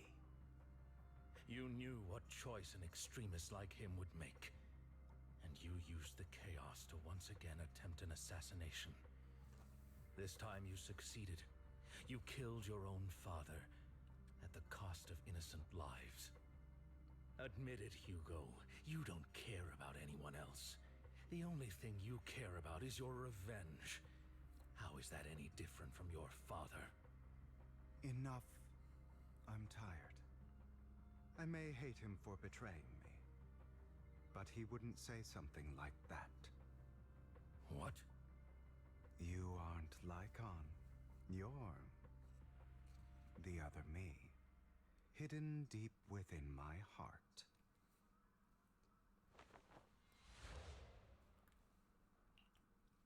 I've been waiting for you, my dear. It seems you've already grown accustomed to this place, even turning the tables on me. Just as you said, you are me, and I am you. There's no such thing as having an advantage over oneself. We are ultimately one and the same, forever inseparable. Then you should know what I want to say. When you and Lycon split, you didn't even try to clear up the misunderstanding, didn't deny or argue against what he said. Because you realized that deep down, he was right about you. You just hadn't acted on it yet. Some people live only to bring more suffering into this world. Sometimes, murder is what brings justice back into this world. For that, I must stain these hands in blood. That's right. Just like what you said before you faked your death. Were those words really just an act? To slay the dragon, you must first become one with sharp claws, wending fangs, and strength enough to destroy anything. You know the truth better than anyone. If you hadn't hesitated, and instead seized the first opportunity to kill your father, none of what followed would have happened. Innocent civilians wouldn't have died. Your partner wouldn't have lost an eye and both legs trying to save people. And Mockingbird would have never gotten to that point. You can save more people. Save good people. Save more lives than the evil ones you take. I've spent countless hours in regret over that incident. So why not submit to your true nature? You want to be the judge, jury,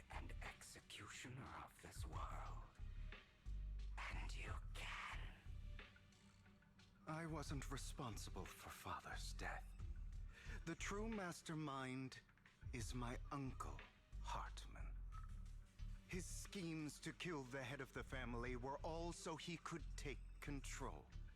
Mockingbird was simply unlucky enough to get caught up in it. So, for a behemoth like the Ravenlock family, with its roots so deep, a single person's death, regardless of who that person is, wouldn't change anything.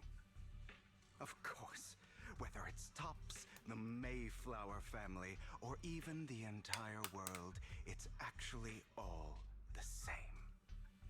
I refuse to be dragged down by pointless hatred any longer. You foolish, stubborn idiot. Do you understand the power of hatred? Have we not come this far precisely because of it? Or are you going to follow Lycon and Jack's twisted logic? Come on. You don't actually trust anyone? Otherwise, why would you hide this whole scheme of faking your death from them?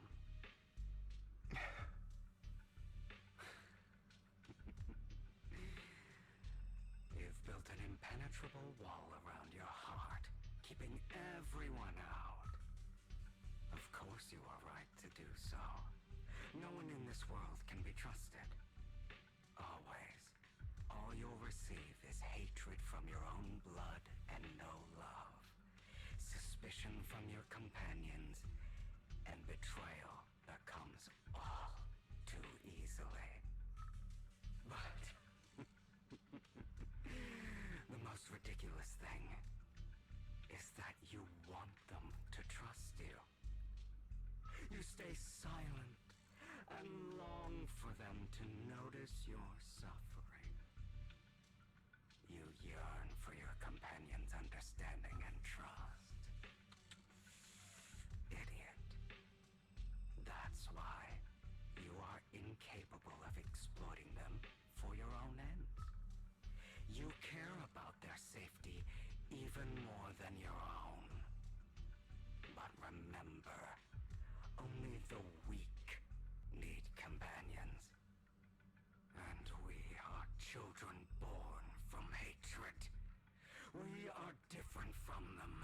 I will never be like them. And I don't need to be. Come. Let me show you what powers we can wield. But you are me. And I'll never lose to myself. Oh, am I fighting now?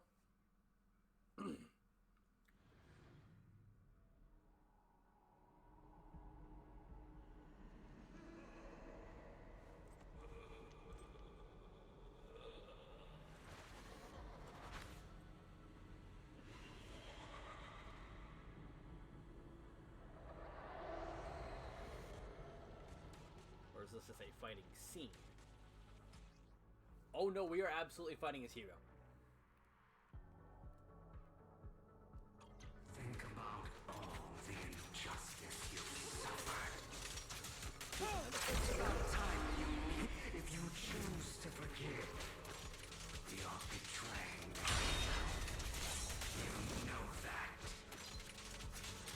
Letting you consume me would be the real betrayal to myself.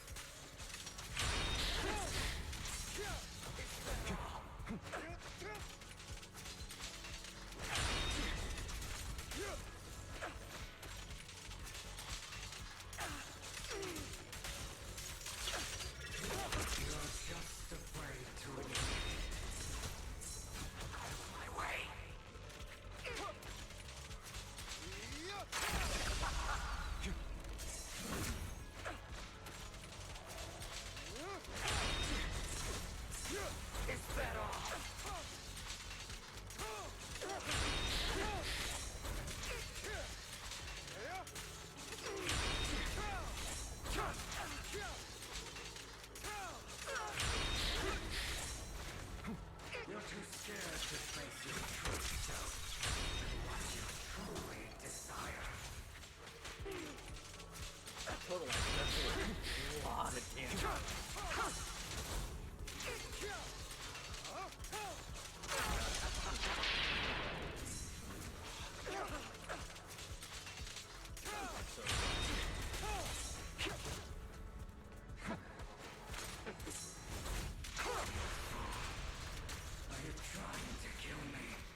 For what it's worth, thank you. Don't be afraid. You and I are inseparable.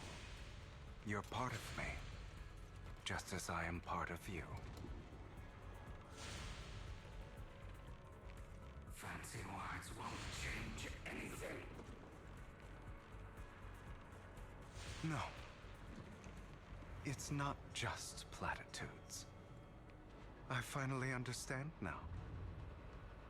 Some pain only fades when it's seen. When it's accepted. So I won't fight you anymore. I won't hate myself anymore. Weakness, hatred, malice, strength, forgiveness, justice.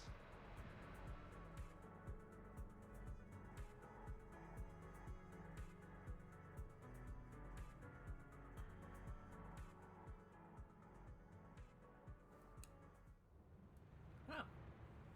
We are free. Hugo, it's time.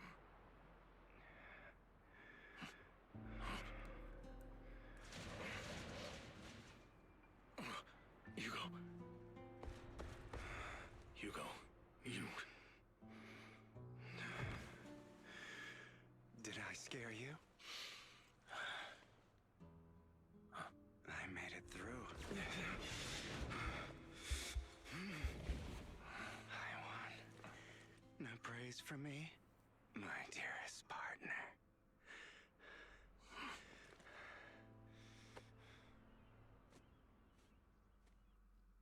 He's such an ass.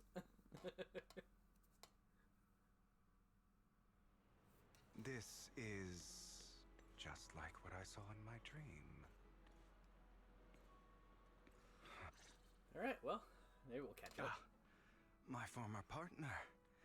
You're still as punctual as ever. Are you sure you are fully recovered? How about we fight? And I'll show you how recovered I am. I refuse to fight someone who is in need of medical attention.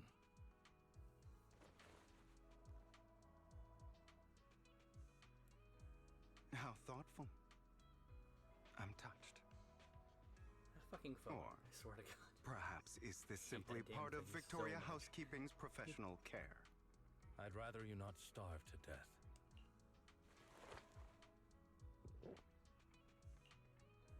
Not to your liking. I'm fairly certain this is the same kind as before. No.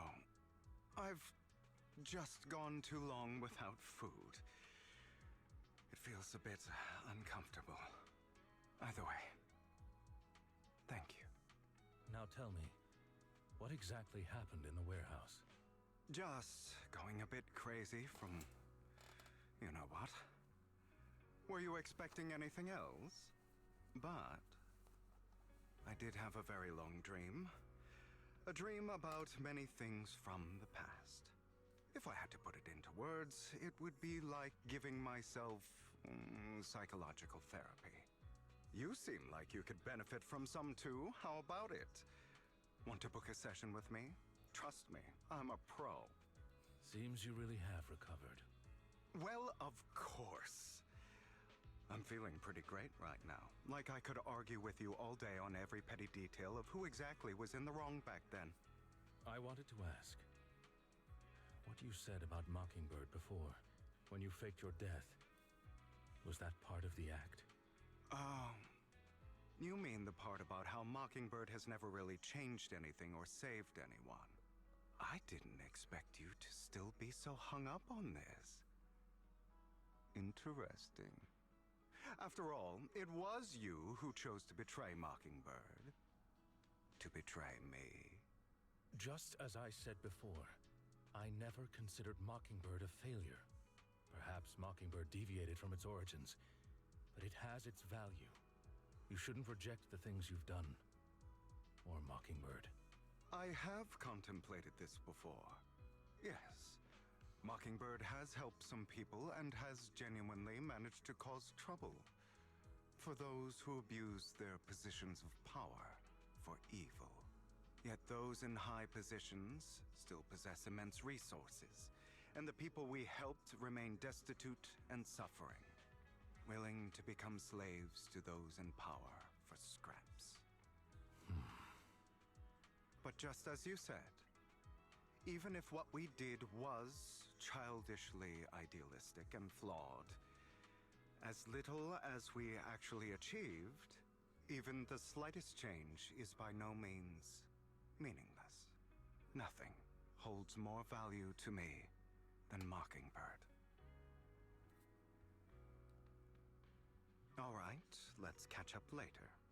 I still have things to do and need to wrap up my plan. I thought you would rest up first. As much as I would prefer that. My dear uncle and the Exaltis fanatics likely would not give me such an opportunity. If all has gone to plan, the fish will have taken the bait already. And if everything goes very well, I'll soon have solid evidence of the Ravenlock family's crimes. Well then, thank you for your assistance, former partner. Let's part ways here. I'll go with you. Lycon, surely you don't think that because I just recovered, I'm too weak to deal with those useless fools. Hartman's actions will disturb the safety of New Eridu. As I serve the mayor, I should intervene. Very well, whatever. Let's go. And don't slow me down.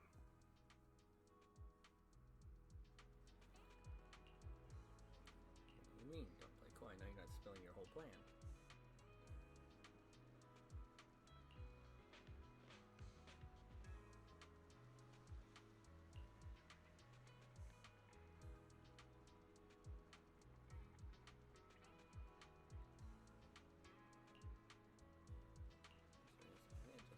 Use intel with high rollers.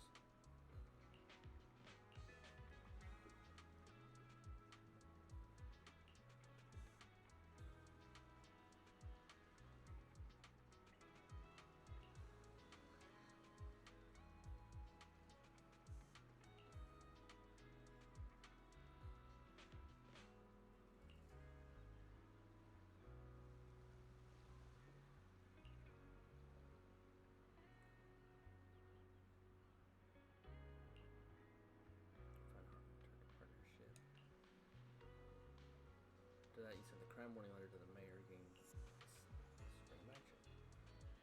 The place was up a mess. Hoping Ravenlock to keep themselves on their toes.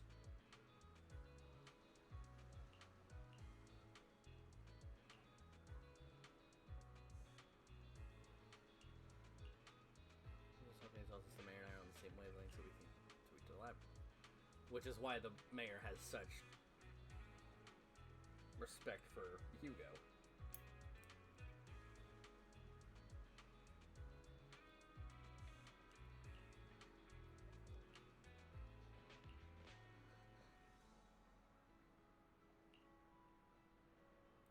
Turn you down graciously.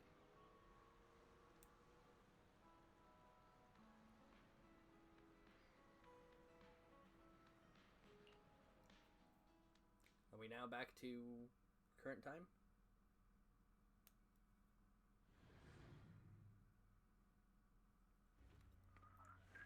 Close.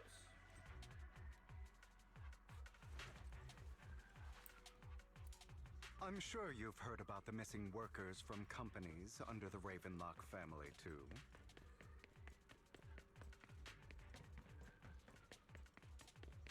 Those are Ravenlock's men.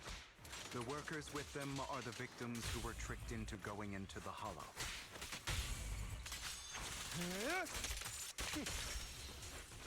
God damn, Hugo.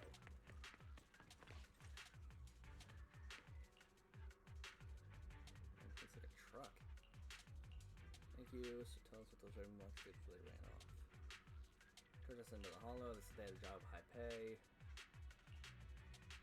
To tie us up somewhere or ship us off somewhere. Another group went that way.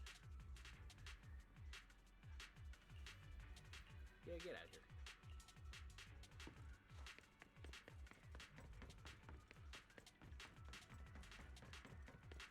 Bunch of nobodies. Annoying as hell. Kill them! I don't feel like he's about to try.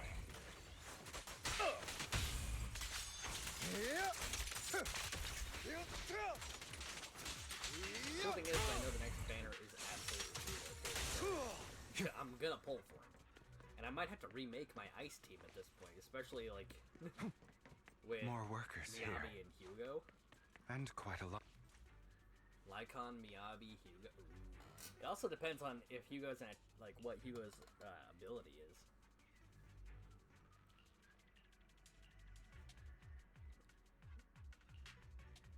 Did they do anything to you until this? Weren't doing as we were told, so they tied us up.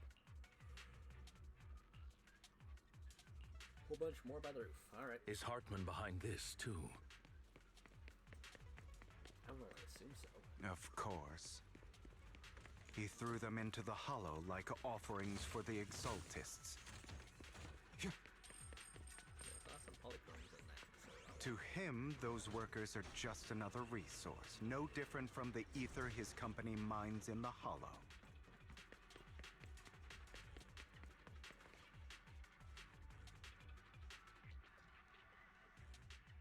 There's more over there. Let's hurry. It's different this time. Don't rush in. Let's listen in on what they're saying first. I still need more direct evidence to ensure the plan is absolutely foolproof. The compensation you promised. It's all real, right? All we have to do is follow you into the hollow for some simple tasks, and you'll give us a huge sum of dennies. Sounds real suspicious. Shut your trap. You keep yapping and asking questions. If this is all so suspicious, why were you so eager to sign up for it? Because I don't have a choice. My daughter was previously caught in the hollow disaster and suffered severe corruption. The treatment costs have completely drained our family's savings. So that's why... It's the same for me. A serious illness at a senior age. I need the money. Who would risk taking a job like this unless they were desperate? I'll do it. No matter how suspicious. As long as I can get paid, I'll do anything. Even risk my life. Wait, you people from the Ravenlock family, you're part of a big company in Tops. You wouldn't go back on your word, right? Don't worry, you'll get every denny you were promised. But before we start, you all need to take this medicine first. don't try it. Bro, should we really be doing this already? These workers keep talking.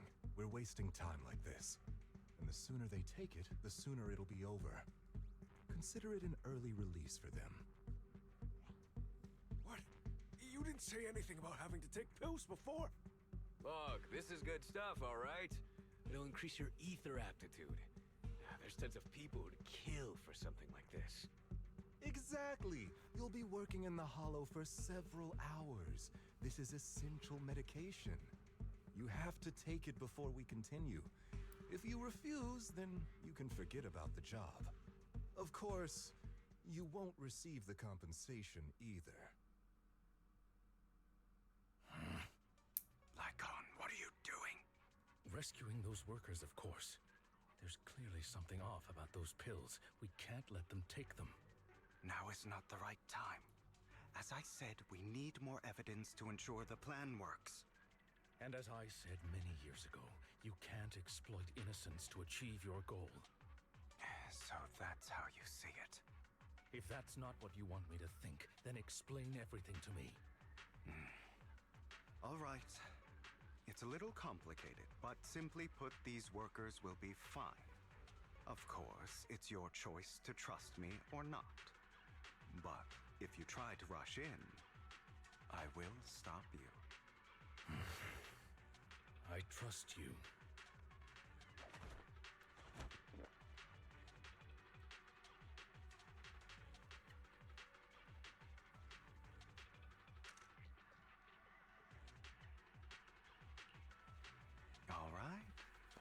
the evidence. Now we can go and beat them into the ground as much as you want. Don't forget, you owe me an explanation. Also, don't overdo it and kill them. Even if they're the worst of the Ravenlock family. All right, Your Holiness, Saint Lycon. Who the hell are you? Why don't you take a guess? We're the ones here to stop you.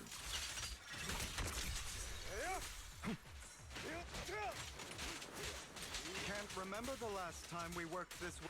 Your legs? How are they feeling? I'm fine. To be honest, I think I prefer the way you used to fight. Prostrate yourself. You had a lot more aggression.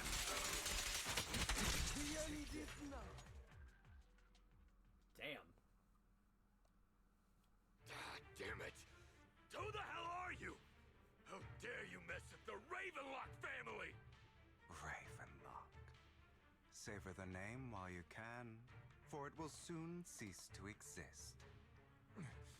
What's that supposed to mean? It means exactly what I said. I think this might be good for you. Sever your ties while you can. You still have a chance to walk your own path. The family's honor comes above all else. Is that really what you think? I saw the compassion on your face just now. You're not from the main family, right? That's why you were assigned to these trivial tasks. But in reality, there's no need for you to keep playing this boring game for them. I don't have a choice. From the moment I was born into the Ravenlock family, You always have a choice, if you're willing to act. All right, let's end the small talk here. Don't worry, Lycon. I didn't hit them too hard, just enough to keep them quiet. How's that? My acting's pretty good, right? As always, a certain someone should take some lessons from you. I'll leave the rest to you then. Okie dokie.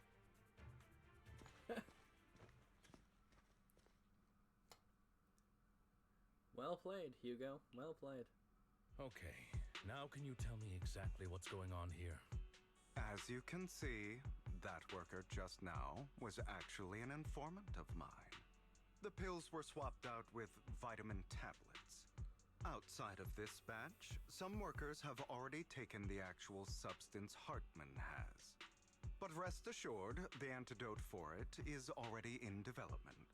I found the best in the field to help, and with the data I collected before, we should have results soon. I wanted to ask.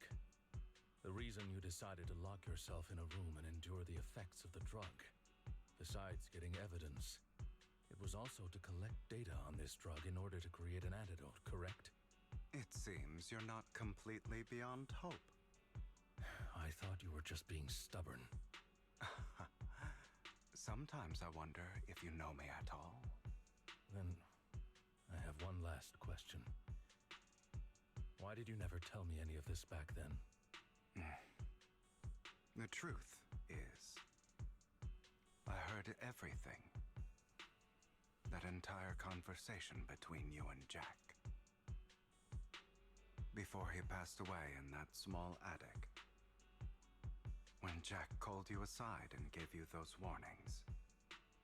When he told me you might go down the wrong path? That's right. You never said anything. What would I even do? Scream and rage over your suspicions, or get on my knees and beg for you to trust me? You know there's no way I'd allow myself to do such a thing. Besides, back then, even I was confused about myself. Jack, It's all in the past. You don't need to explain anything to me. Enough. We should get going. If we're going to reminisce over the past, we should find a more suitable location.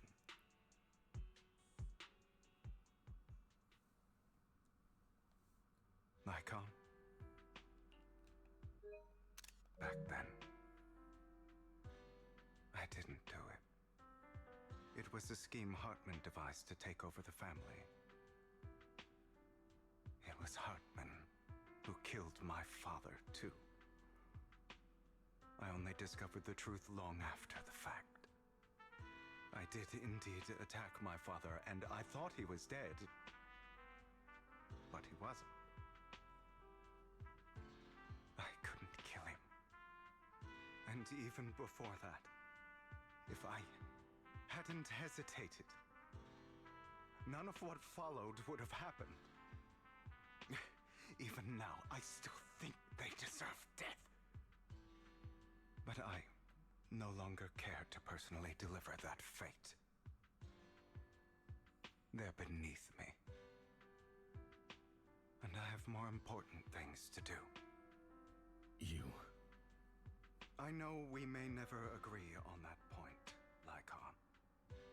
I once wanted to fight against those ugly truths that defined me, but I discovered that the more I rejected them, the more painful it became. So, I could only accept that crazed, hateful, and malicious side of myself. As long as I know I will never become like my father, like Hartman, that is enough for me. You've changed, but I think that might be a good thing. Don't patronize me. You've changed a lot too, compared to before. I still disagree with Jack's words, and I won't forgive your betrayal. I will walk the path I believe is right, even if I must tread over thorns and through the mud. But I will also allow you to walk your own path, Lycon. Should I say thank you? You're welcome. Come to think of it, we haven't talked about your legs and eye. It was just an accident, not your fault. I'm doing well now. I hope you are too. On the contrary, perhaps I should be the one apologizing. I misjudged you. I used to think you wanted power, that everything you did was for your own ambitions. I thought you wanted the power to pass judgment on all in this world like a god. I am a god. I am my own god. Or you could say that in this world, everyone is their own god. There are many things that we are powerless to change. But there are also many choices we can make. Just as I said before, I am the only one who can kill me or save me. I'm glad you think that way. Let's go. I still have one last thing to do. To witness the end of Ravenlock. Are we now caught back up to me? I don't actually know. You really think you can take my place if I die? Never, you filthy bastard! Your little tricks mean nothing. As long as the Ravenlock family stands, I can still get back on my feet. You still don't get it, do you? This was never about avenging my father. And I don't care about taking your place. I didn't come this far just to kill you. That'd be pathetic. Right on cue. Why don't you take a look at this, Uncle? On behalf of TOPS, I'd like to clarify that we had no involvement in the Ravenlock family's actions. TOPS is officially terminating all partnerships with the Ravenlock family, effective immediately. We will have no further affiliation with them. Are you crazy? What the hell do you get out of ruining the Ravenlocks? You want to be a petty thief forever? Thief? Oh, Uncle. Allow me to reintroduce myself. I'm the name people whisper about. The one who robs the rich and gives to the poor. I'm the master con artist who can fool anyone, anytime. I'm the leader of Mockingbird.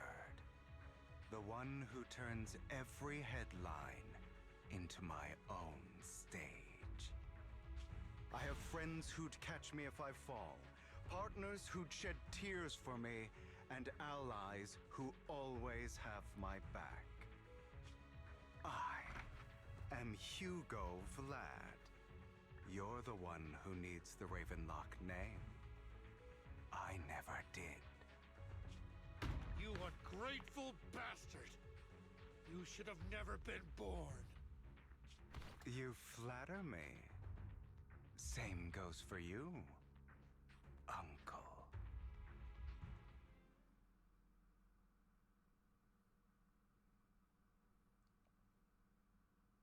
You've done well, Vivian. You had better give me an explanation. And here I thought this would be a touching reunion. What's with all the anger? Hugo, I'm a member of Mockingbird too, and I mourned your death. Listen, Vivian. I don't want you or the people you cherish to get caught up in danger because of me. I've always been selfish, so I don't hesitate to use you all as variables in my plans. But it is because I am selfish that I also don't want my failures to affect my treasured companions. In any case, if you were in the same position, would you not make the same decisions? Lycon's taking care of everything outside. We should go. Also, Wise, thank you. And I'm sorry for the whole act where I threatened you. It was the only way for Hartman to drop his guard against you and leave you be. I, Hugo Vlad, am forever indebted to you.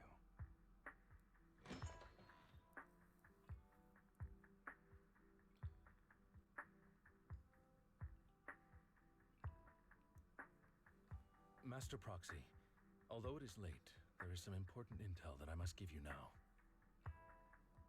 Did you know about Hugo's plan to fake his death and everything that's been happening, Lycon? I was simply playing along. After all, I could not determine whether Hugo's plan would pose a threat to you. You are a student of the mayor's late friend, and I am obligated to protect you. You still have that habit of finding awkward excuses when you're embarrassed. Mr. Hugo Vlad, if you have any important intelligence to share, please do so with haste. I need to return to rest before midnight. You two sure are, close. For the sake of a certain old fossil's sleep schedule, I'll keep it brief. I learned from Camille that Dina intends to embed the sacrifice core into the sacrifice. Apparently, it will make the sacrifice much stronger. Sacrifices created this way will not retain their minds and will indiscriminately attack all living beings, including their creator. So the Exaltists don't do this. It would bring them no benefit. But Dina's concoction can control people's minds. If a person takes the pill and is injected with the serum Landon left behind, the sacrifice would be under its creator's control. Although the dormant sacrifice has been destroyed, Dina found a batch of that serum her father created and wants to create new sacrifices. Putting aside the sacrifice for now, Hartman's sacrifice core is fake. We don't know where the real one disappeared to. The real core has always been here. Here? In Lord Phaethon's video store? Vivian, do you remember when I suggested you give that collectible to our dear Proxy? I remember. But that was just an ordinary pendant. And I've met the person who submitted it. She has absolutely no connection to the Exaltists. How about our dear Proxy take out that pendant so we can take a look?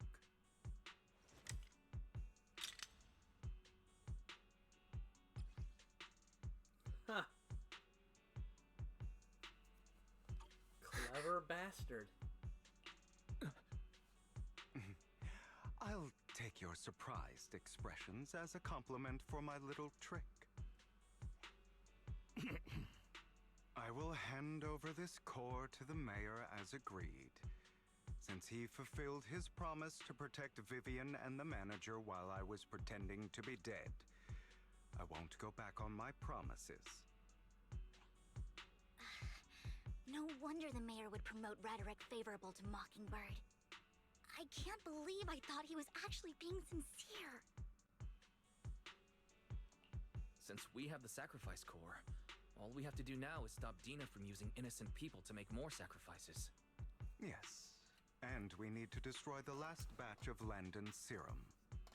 Hopefully with no options left, Dina will give up her obsession. All right, that's the important stuff. I'm going to go and confirm where Landon's serum's been stashed. I'll contact you again once I have something.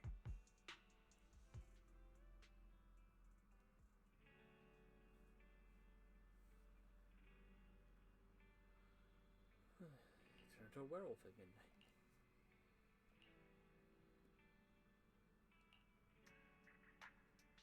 Something nasty.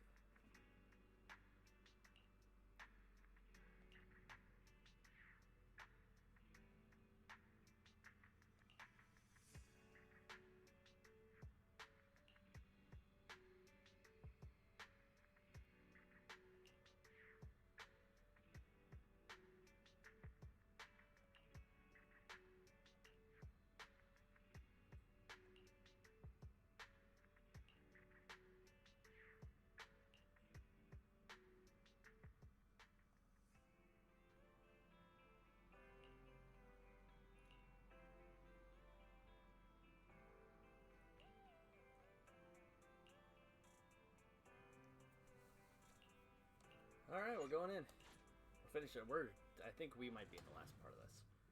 Hopefully. Because holy hells.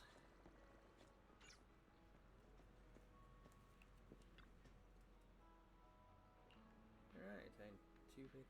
Must be the luckiest person alive. Much about him. My guess is Dina will put it all in one place. We're going to need to split up. Just be safe. We can both you to guide us. Once you're ready, let's do it. We're going in.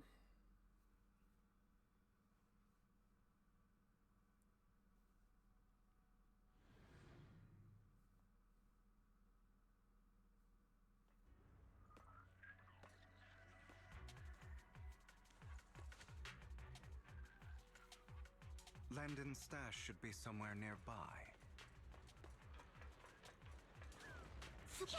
I did some digging. Some of the missing workers were brought here too.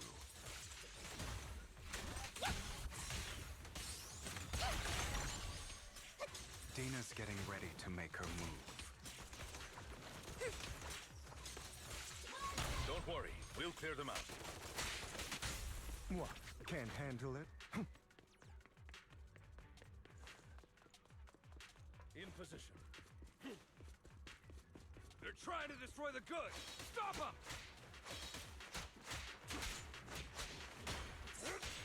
We need to take care of the guards first.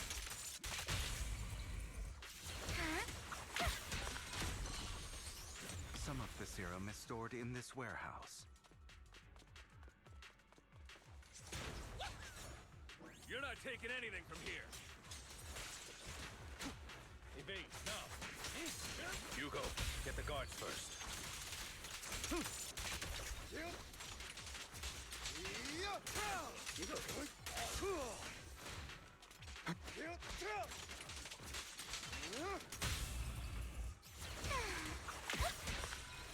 What? You just stepped into your own graves!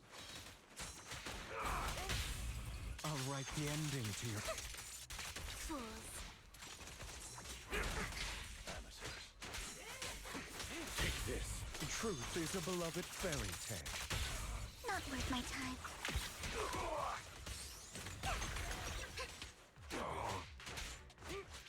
Allow me to reap your soul.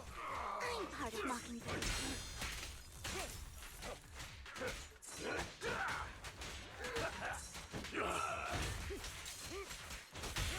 I'll write write the ending to your nightmare. Where are you looking?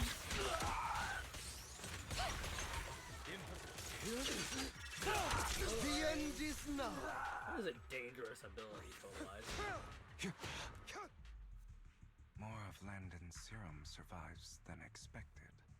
Fortunately, since they're still here, it means Dina hasn't executed the final step of her plan. There's likely a lot more stashed around here, and we have yet to locate the missing people. Our actions here won't go unnoticed. Perhaps they're making plans to deal with us on their side. With Landon and Dina's concoctions combined, she may be capable of creating a sacrifice that obeys her. If it comes to that, this will get far more troublesome.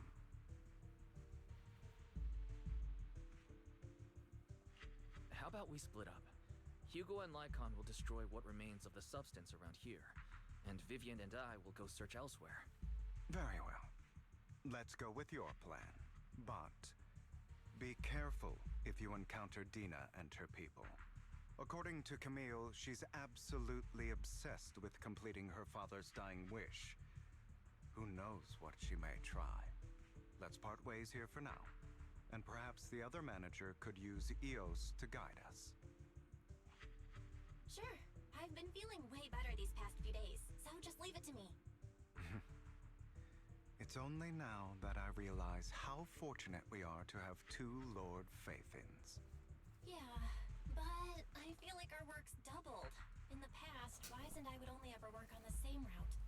Greater power means more responsibility. And in any case, I'm sure the mayor would be able to provide double compensation. He's a very generous person, after all. Right, Lycon? I will request additional compensation from the mayor. It's not about compensation. It's just... I'm still not used to us being separated in the Hollow, so I'm worried about Wise's safety. Oh, but I have no doubt in your abilities. I just haven't gotten used to it yet.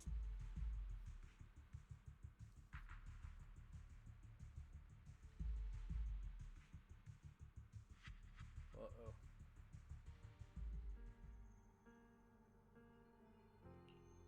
This is the future I saw.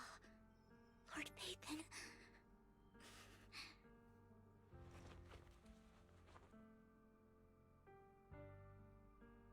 I'm sorry. This time, I will make sure the future I saw does not come to pass. I don't want to bring you misfortune. That's all I wish for.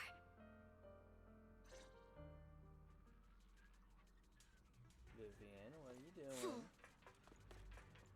Leave this to me, Lord Phaethon. For me. Healthy. What's up? Yeah? That was kind of a cool little move there. Robin? Lord Phaethon, there might be more serum here. How dare you steal from Lady Dina! Who dares get between me and Lord Phaethon? I'll try to go easy on you. No promise. Don't touch me.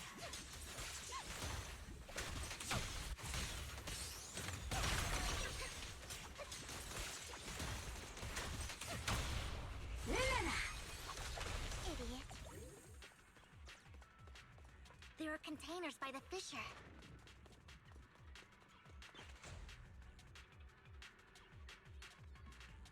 Oh, some workers.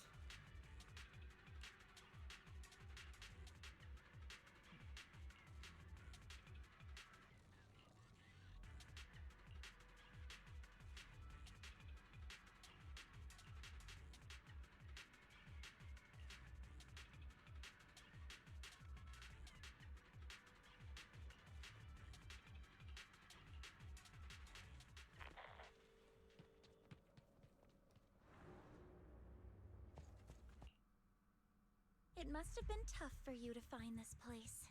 Dina. Vivian, if you had stayed out of it, I wouldn't be so eager to get rid of you. Those people have been taken to safety. You're all out of options. They're just mere test subjects. So what if they get away?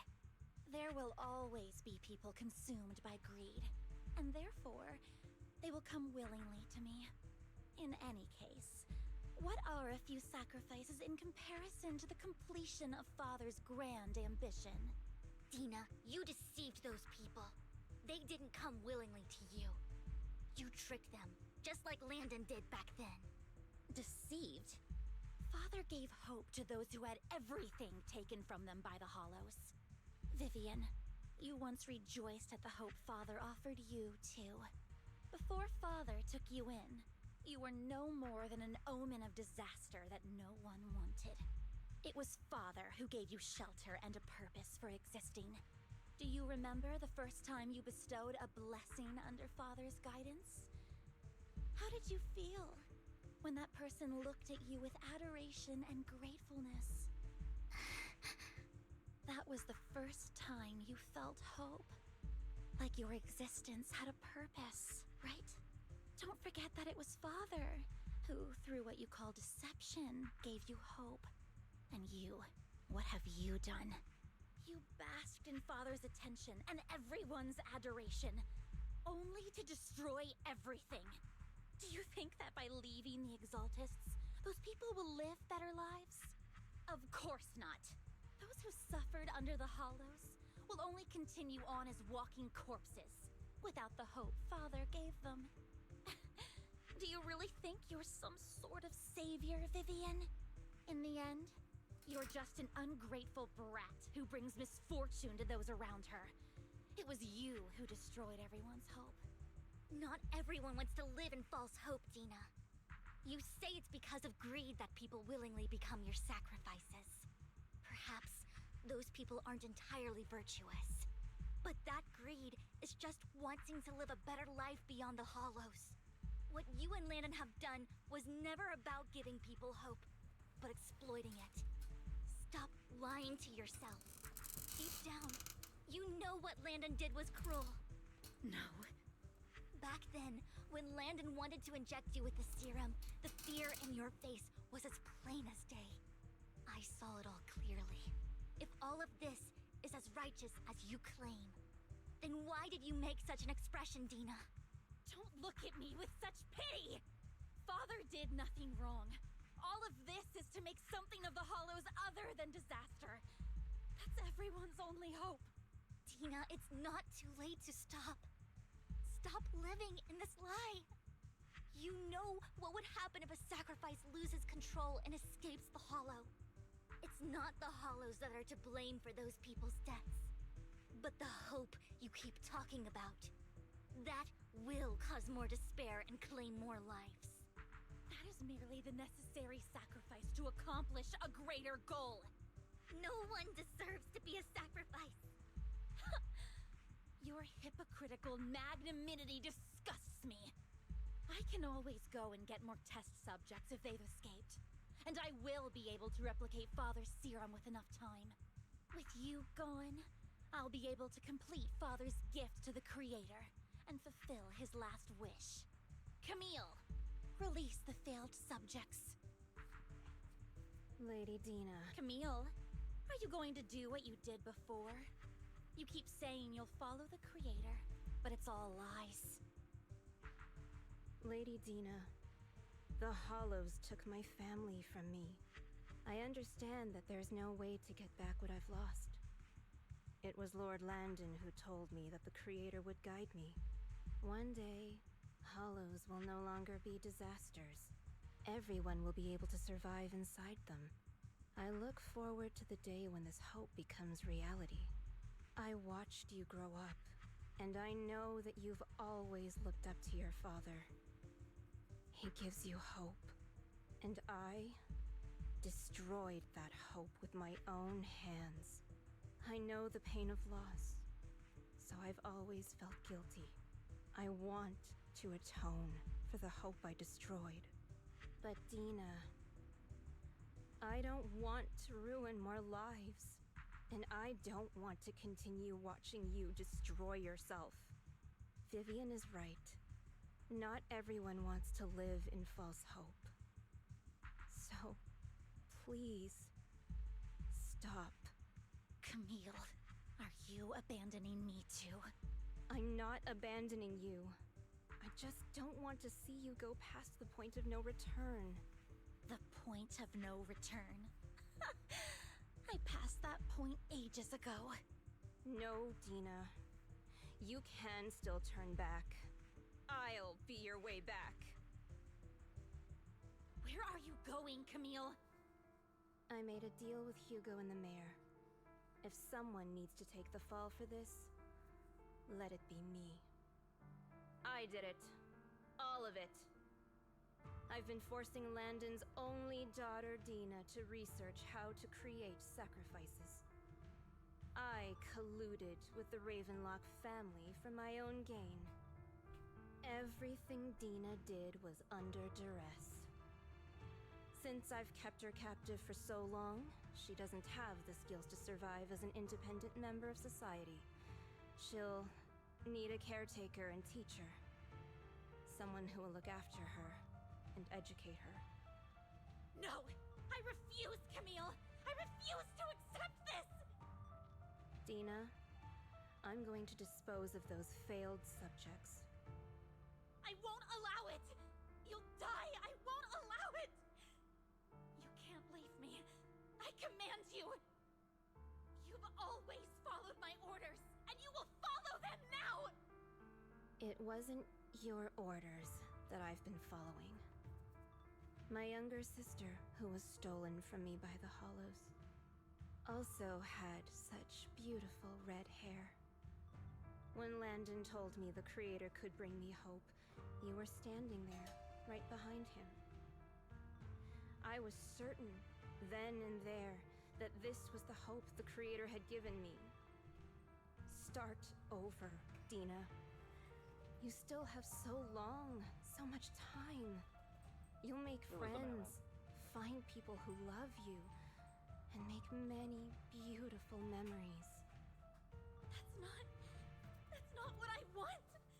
Camille, you're not allowed to die! I won't allow it! I won't allow it! Sam. Goodbye, Dina. And I'm sorry, Vivian. I'll leave the rest to you.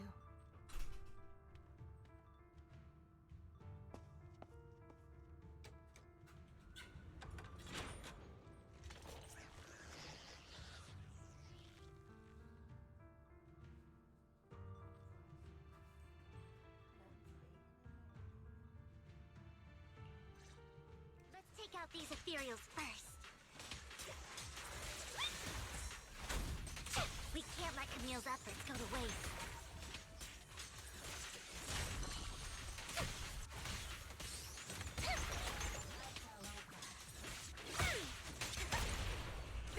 What's up? Let's go after... I mean, got pulled right in. Oh, goodness, excuse me.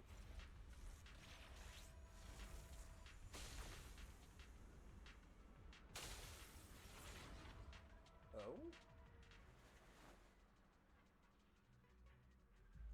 Are you satisfied now, Vivian? You were the one who brought yourself to this point. You're saying this is all my fault. Losing my father, losing Camille. I wish you had never come into my life. At first, when Father brought you home, I was happy. There are so many Exaltists. Yet Father never allowed me to get too close with any of them. I never had any friends either. But when Father brought you back, he told me to take good care of you. That you were my first friend. I was also so happy the first time you took my place in helping Father select a person to receive the blessing. Because it meant you were different from all those other people. You could stay with me. But soon, I grew jealous. You took the attention that should have belonged to me. You even took Father's love from me. It's only because of my ability that Landon... I know, but... Vivian, jealousy is something you cannot control. Of course, the same goes for fear and hatred. I was terrified that one day you would look at me and shed tears. I knew if that day ever came, Father would not hesitate to force the blessing upon me. And when that day did come, I hated you for causing my father's death. Tina, you knew everything about what happened back then, so why are you still defending Landon? And why didn't you tell me back then? If I had known earlier, maybe I could have found a way. Because it's the only thing that makes me more special than you, no? It proves I had Father's trust. I was more useful to him. Vivian, you said you wandered without a home ever since you were young, hated by anyone you encountered. You were happy to gain recognition from everyone and help Father when you were among the Exaltists. But in the end, you discovered you were being used, so you felt betrayed and hurt. Then, what about me? All I ever had was my father. I've never known a life outside of the Exaltists. Ever since I was young, my only purpose was to help Father select who was to be blessed. The only purpose I had was my father and the Exaltists. I've never been taught anything else, Vivian. It is what little value I have, and have ever had. In the end, you took even that from me, and completely destroyed it. You think you're doing good and fighting evil. You've only managed to affect a small part of your world. But have you ever wondered if maybe that's all there is to my world? I never wanted to hurt you. You were also my first friend. And that's why I wanted to save you back then. Save me? You and Camille all talk about saving me. Why don't you understand? To me, loss is so much more painful than death. Tina, you can start over. Everything Camille did was so you could live on. Let's leave the Hollow together. There are so many amazing places in New Eridu. This time, I'll take care of you. I've also met so many amazing people. I'm sure they'll love you too. Okay, Tina? Vivian, I can't forgive you. And I don't want to forgive you. I have nothing left. If what little hatred I do still harbor were taken from me, well, I refuse to be so pitiful. I won't apologize, Vivian.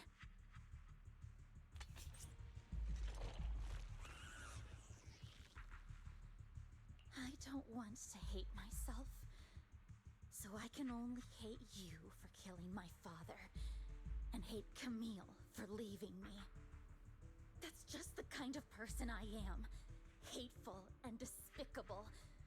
I refuse to owe anyone anything. I refuse to feel regret.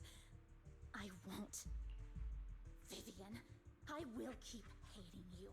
I will take all who are precious to you.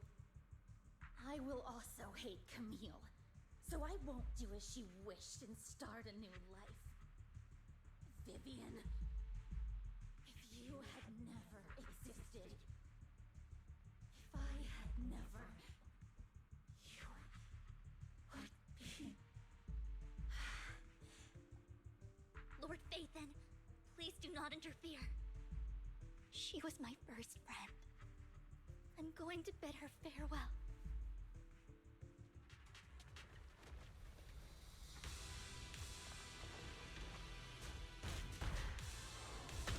Oh, that's an ethereal.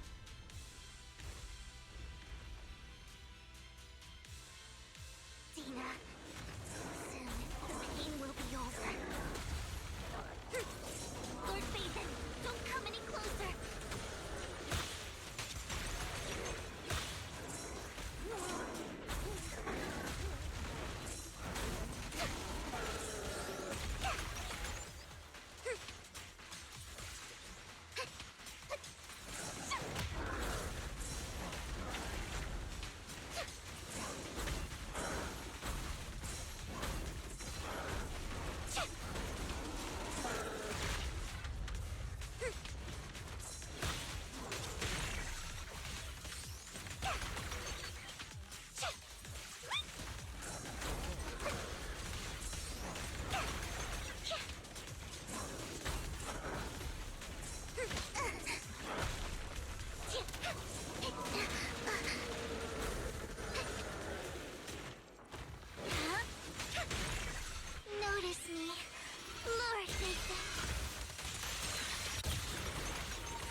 Vivian, behind you!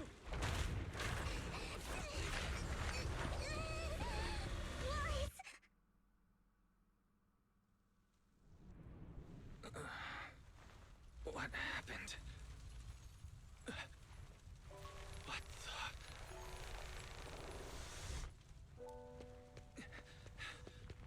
Vivian! Lies. Don't come near me. This is my own choice.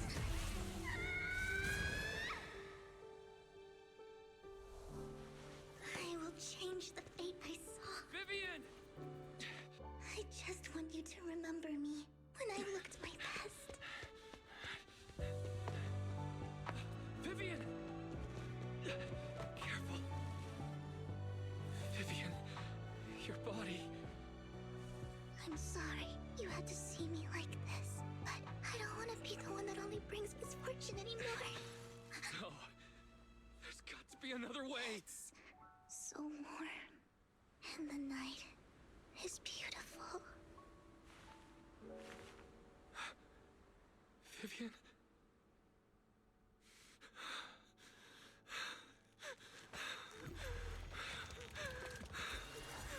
No. It can't end like this.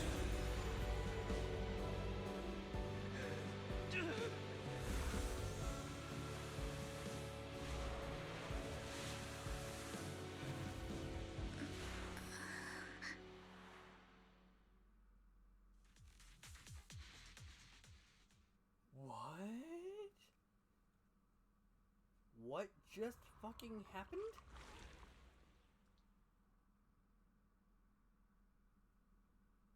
Wise. Wise. Wise, you're finally awake. I'm at the store? I remember I was with Vivian.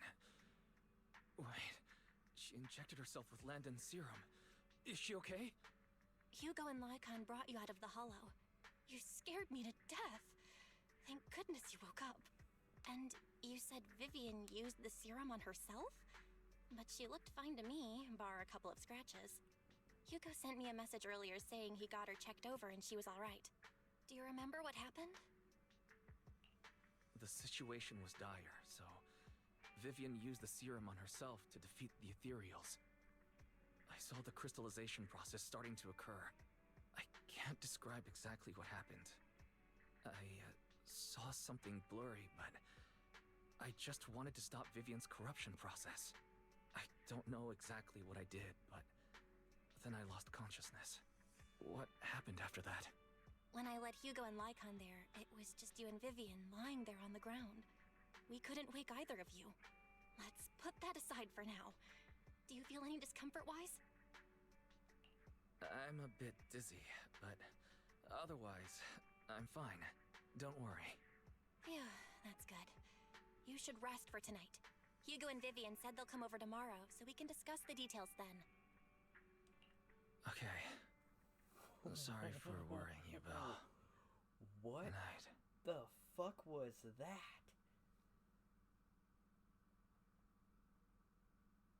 Lord Phaethon! How are you feeling? No headaches? Leg pains? Heart palpitations? Loss of appetite? Vivian? I was just so worried. Sorry. Anyway, Lord Phaethon, I'm so glad you're okay. What happened this time was all my fault. Things were dire, and you did what you had to. Plus, if it weren't for you, we wouldn't be here now.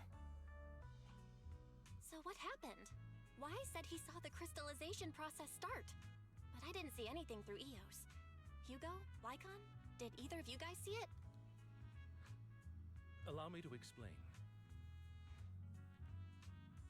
Miss Vivian told us what happened after she awoke, and the mayor arranged a full medical checkup for her.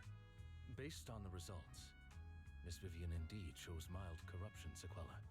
But if the crystallization process had already started, the lingering effects should be far more severe. To be precise, If the process had already reached the point of mass surface crystallization, it should have taken no time at all to become an ethereal. So, the mayor theorizes that it was the etheric energy within Master Proxy's body that affected Vivian's condition and the surrounding etheric particles, causing Vivian's corruption to recede. Essentially, corruption is a reaction between the etheric particles inside the body and in the surrounding environment. Therefore, it's not necessarily irreversible, just that currently our mainstream method of defense is prevention. I'm having a hard time believing that, even if it's coming from you, Lycon. It's almost like you're claiming I can manipulate etheric energy. Master Proxy, you are special. This is a gift your teacher left you. A gift from our teacher? How come I never knew about it? I don't know all the details, so I cannot explain everything to you. My apologies. However, Miss Yixuan might be able to answer some of your questions. She will visit you sometime soon, so please feel free to ask her any questions you may have. She has quite an eccentric personality. If she causes you any inconvenience... Can I file a complaint about her with you if she does? Master Proxy, you have always been a people person, so I trust you will handle things just fine. The way you said that just makes me more worried. In any case, the mayor has asked me to give everyone his most sincere gratitude. Unfortunately, the mayor could not come personally, but has promised everyone a favor.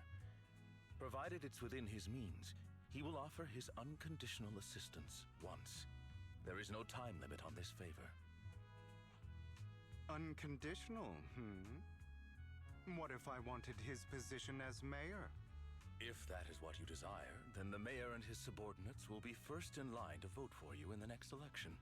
As for the other votes, you'll have to work for them on your own. But should you assume office, I hope you take full responsibility for handling all day-to-day matters and lead by example. By sheer happenstance, the mayor has provided you with a copy of his current assignment, the City Waste Sorting and Processing proposal. Old fox. Well, can I request Lord Phaethon's? The mayor imagined, you might ask. I have prepared all the necessary documents, and the ceremony expenses will be covered by the mayor as a gift. As long as Master Proxy agrees, we can sign and process the documents immediately. But this matter requires mutual consent, and cannot involve coercion, confinement, or one party's lack of consciousness. Stop! I would never do that to Lord Phaethon! Probably. At least not today. As for you, Master Proxies, the mayor has some sense of what you desire. That said, he hopes you might speak with Miss Yixuan first before you decide the timing of that favor. Oh, that's great.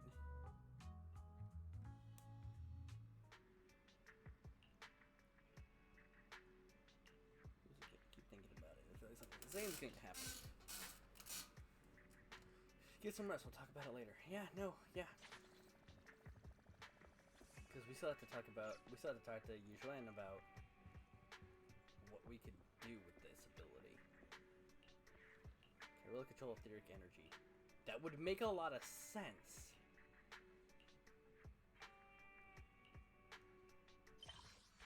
Oh, nope, we're just done.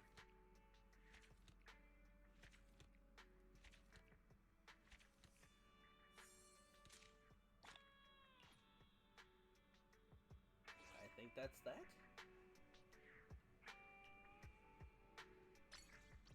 Yep, looks like it. Looks like that is it after, 3 hours.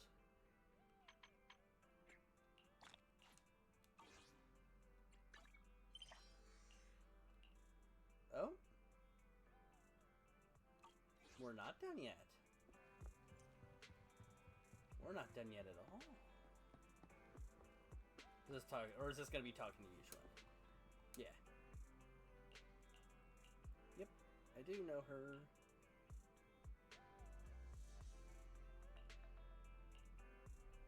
Okay, so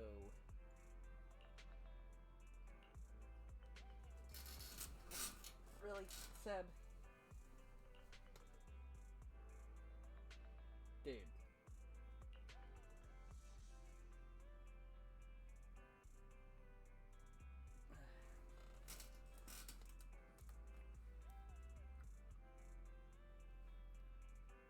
The message again.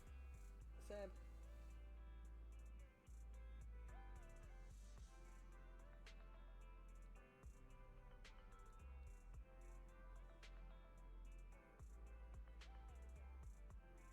Sorry, hold a moment.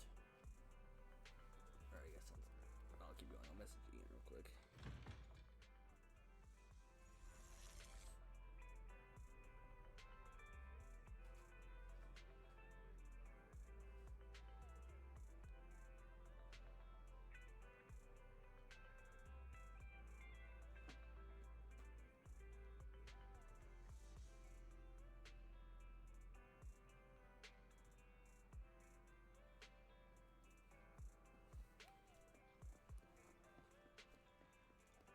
Okay.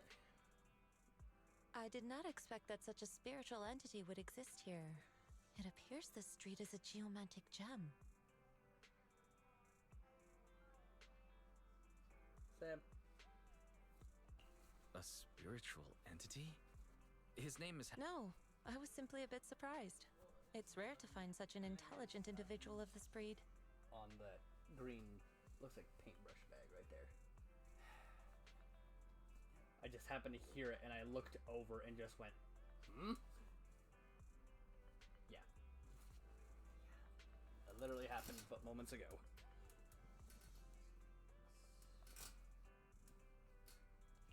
Even huskies can be really smart, like Howl. You're right. Yet, being overly intelligent comes at a price. It must stay here for prolonged periods of time, parted from its owner and unable to move about freely. Both a blessing and a curse.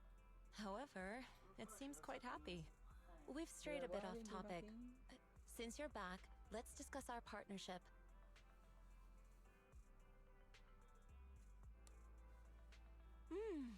Nice job. Good air circulation, Almost excellent done, layout. I think. Very suitable for a business. Your bamboo unsure. here are also very energetic. It seems your fortune is good when it comes to wealth. Huh. You even know feng shui? I'm happy to hear that. But who exactly are you? I suppose this is our first official meeting since parting ways in the Hollow. Now that both of you are present, allow me to reintroduce myself. My name is Yi Xuan, a mystic from Yunquei Summit. Mystic? Like those people in movies who can tell your fortune and go around blessing people? This is my first time meeting one in real life. But what's Yunquei Summit? Any details you can give? Just an ordinary sect of the mystic arts. Our disciples travel all across New Eridu and sometimes collaborate with authorities. Currently, I'm affiliated with the Hollow Investigative Association. Right now, however, I'm here to discuss a partnership in the name of the Mayflowers. So, what sort of partnership are we talking about? I have reviewed the documents provided by the Mayflowers. You previously underwent an implant surgery. After recent adjustments, abnormalities occurred. These abnormalities bear resemblance to the craft practiced by us at Yunquei Summit. If you are willing, I can teach you how to better control your abilities. Better control my abilities. That sounds great, but there's no such thing as a free lunch. Since you're willing to teach us your craft, Shifu, you must want something in return, right? That's right. Mayflower will have you join me for some investigations. Looking at my divination results, this will be a complicated and very likely dangerous matter. He's still going over the details, but should have more information for you soon. You can wait until then to decide.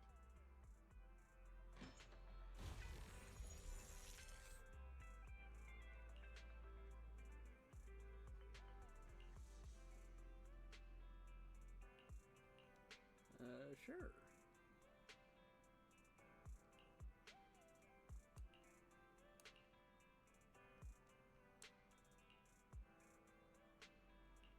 Okay. Looks like now I'm going over to Lumina.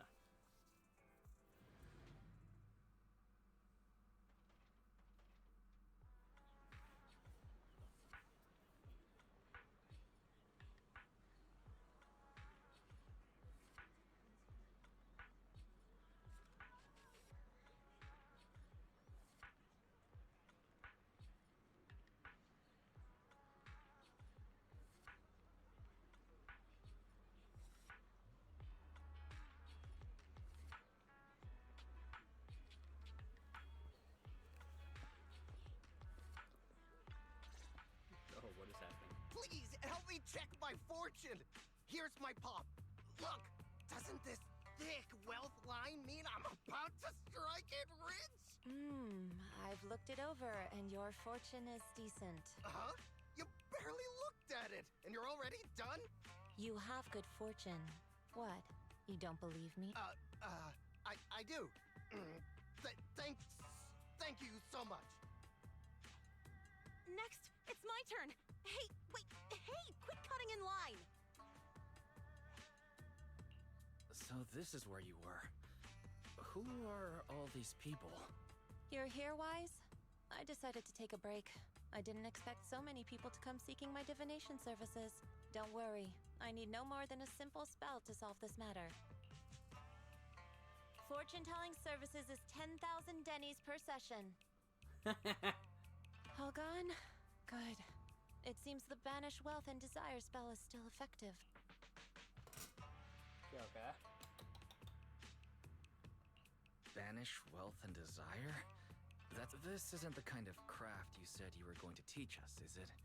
Our video store has a business license, and we'd get complaints if we charged unfair rates. Of course not. This is just a trick to deal with trouble. I'll take my time showing you the true craft of Yunquai Summit. For now, let's find that shop.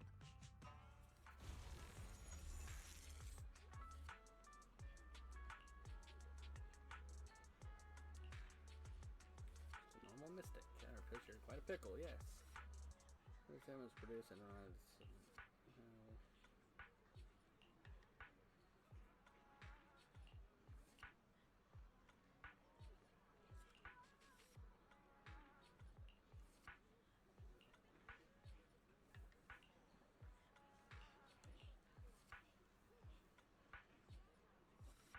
yeah, I should be able to check it over and fix it.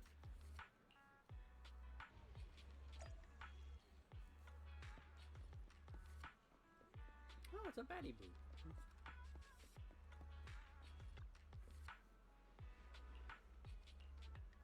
Yeah, I saw this Shifu say a spell and disperse a whole crowd of people.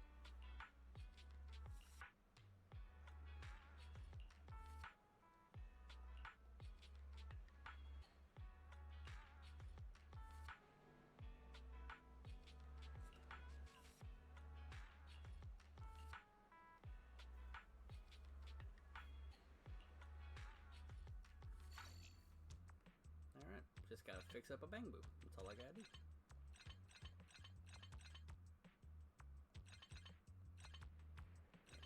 And we got to go there. Turn there. Turn there. And that should just... Oh.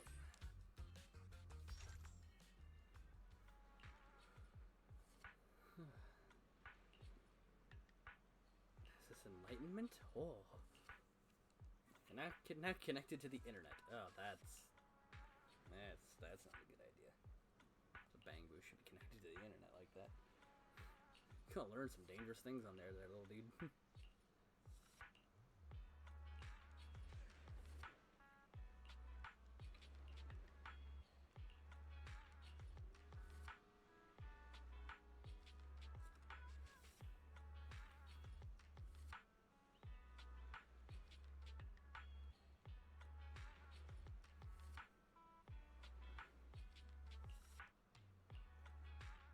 Alright, now we gotta find the actual store that... Yishuan Shifu. The store is right up ahead. Yes. Ah, this is the one. Okay. Seems it's closed. Another wasted trip. Not necessarily. 1 second, please.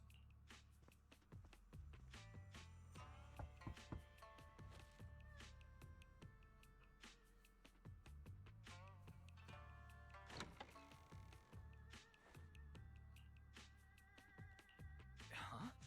Is there someone inside? Relax. The boss prefers to do business with people they know.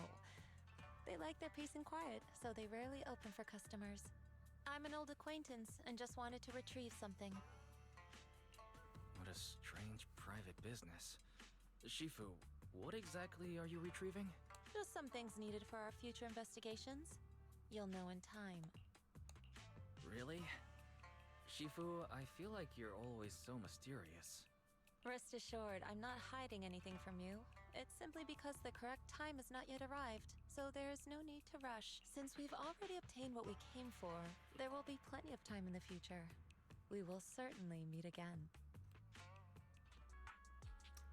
I mean, yeah, I suppose so.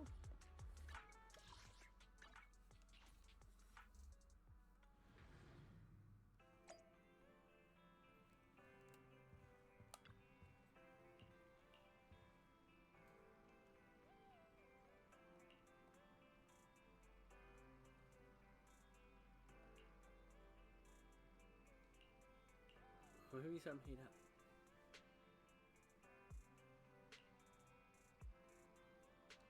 Yeah.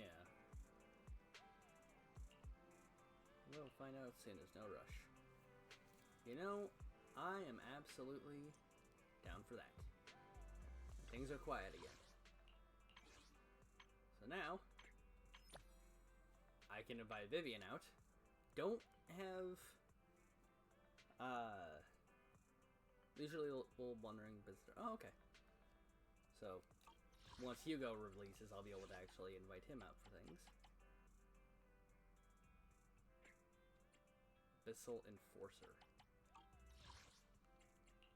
Fuck. I didn't go look at it? What? There's nothing new here.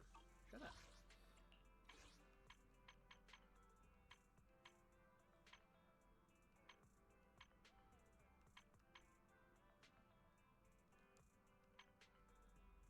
Fancy collectible. Holding that was actually something I was not expecting. Yep, fair mission. So now there's that event that I'm gonna do completely off camera. I'm not gonna try to deal with that. Ta-da. Don't have the means to get the new Eridu City Fund right now. And this is part of the Redo Chronicle, so this is gonna take time. Bang Boo reward to get Overtime Boo. Why does that crack me up? I love him. Okay, well. Am I able to do anything? A single Bang Boo. Couple of those. Try to go for Jane. I have Vivian, she's, you know, so. Did you looking for How can I? I'll help you, Zuka. A mission. Want to see the red scar? A new I would. Good day, Lord Phaethon. Well, that's kind of it right now. So we'll be back with we'll be back later tonight with Final Fantasy 14, and from there we'll we plan on trying to get as much done as we can tonight. So we'll see what kind of happens. Until then, everybody, I thank you for coming. I will see you guys later tonight with everybody else. Until then, take care.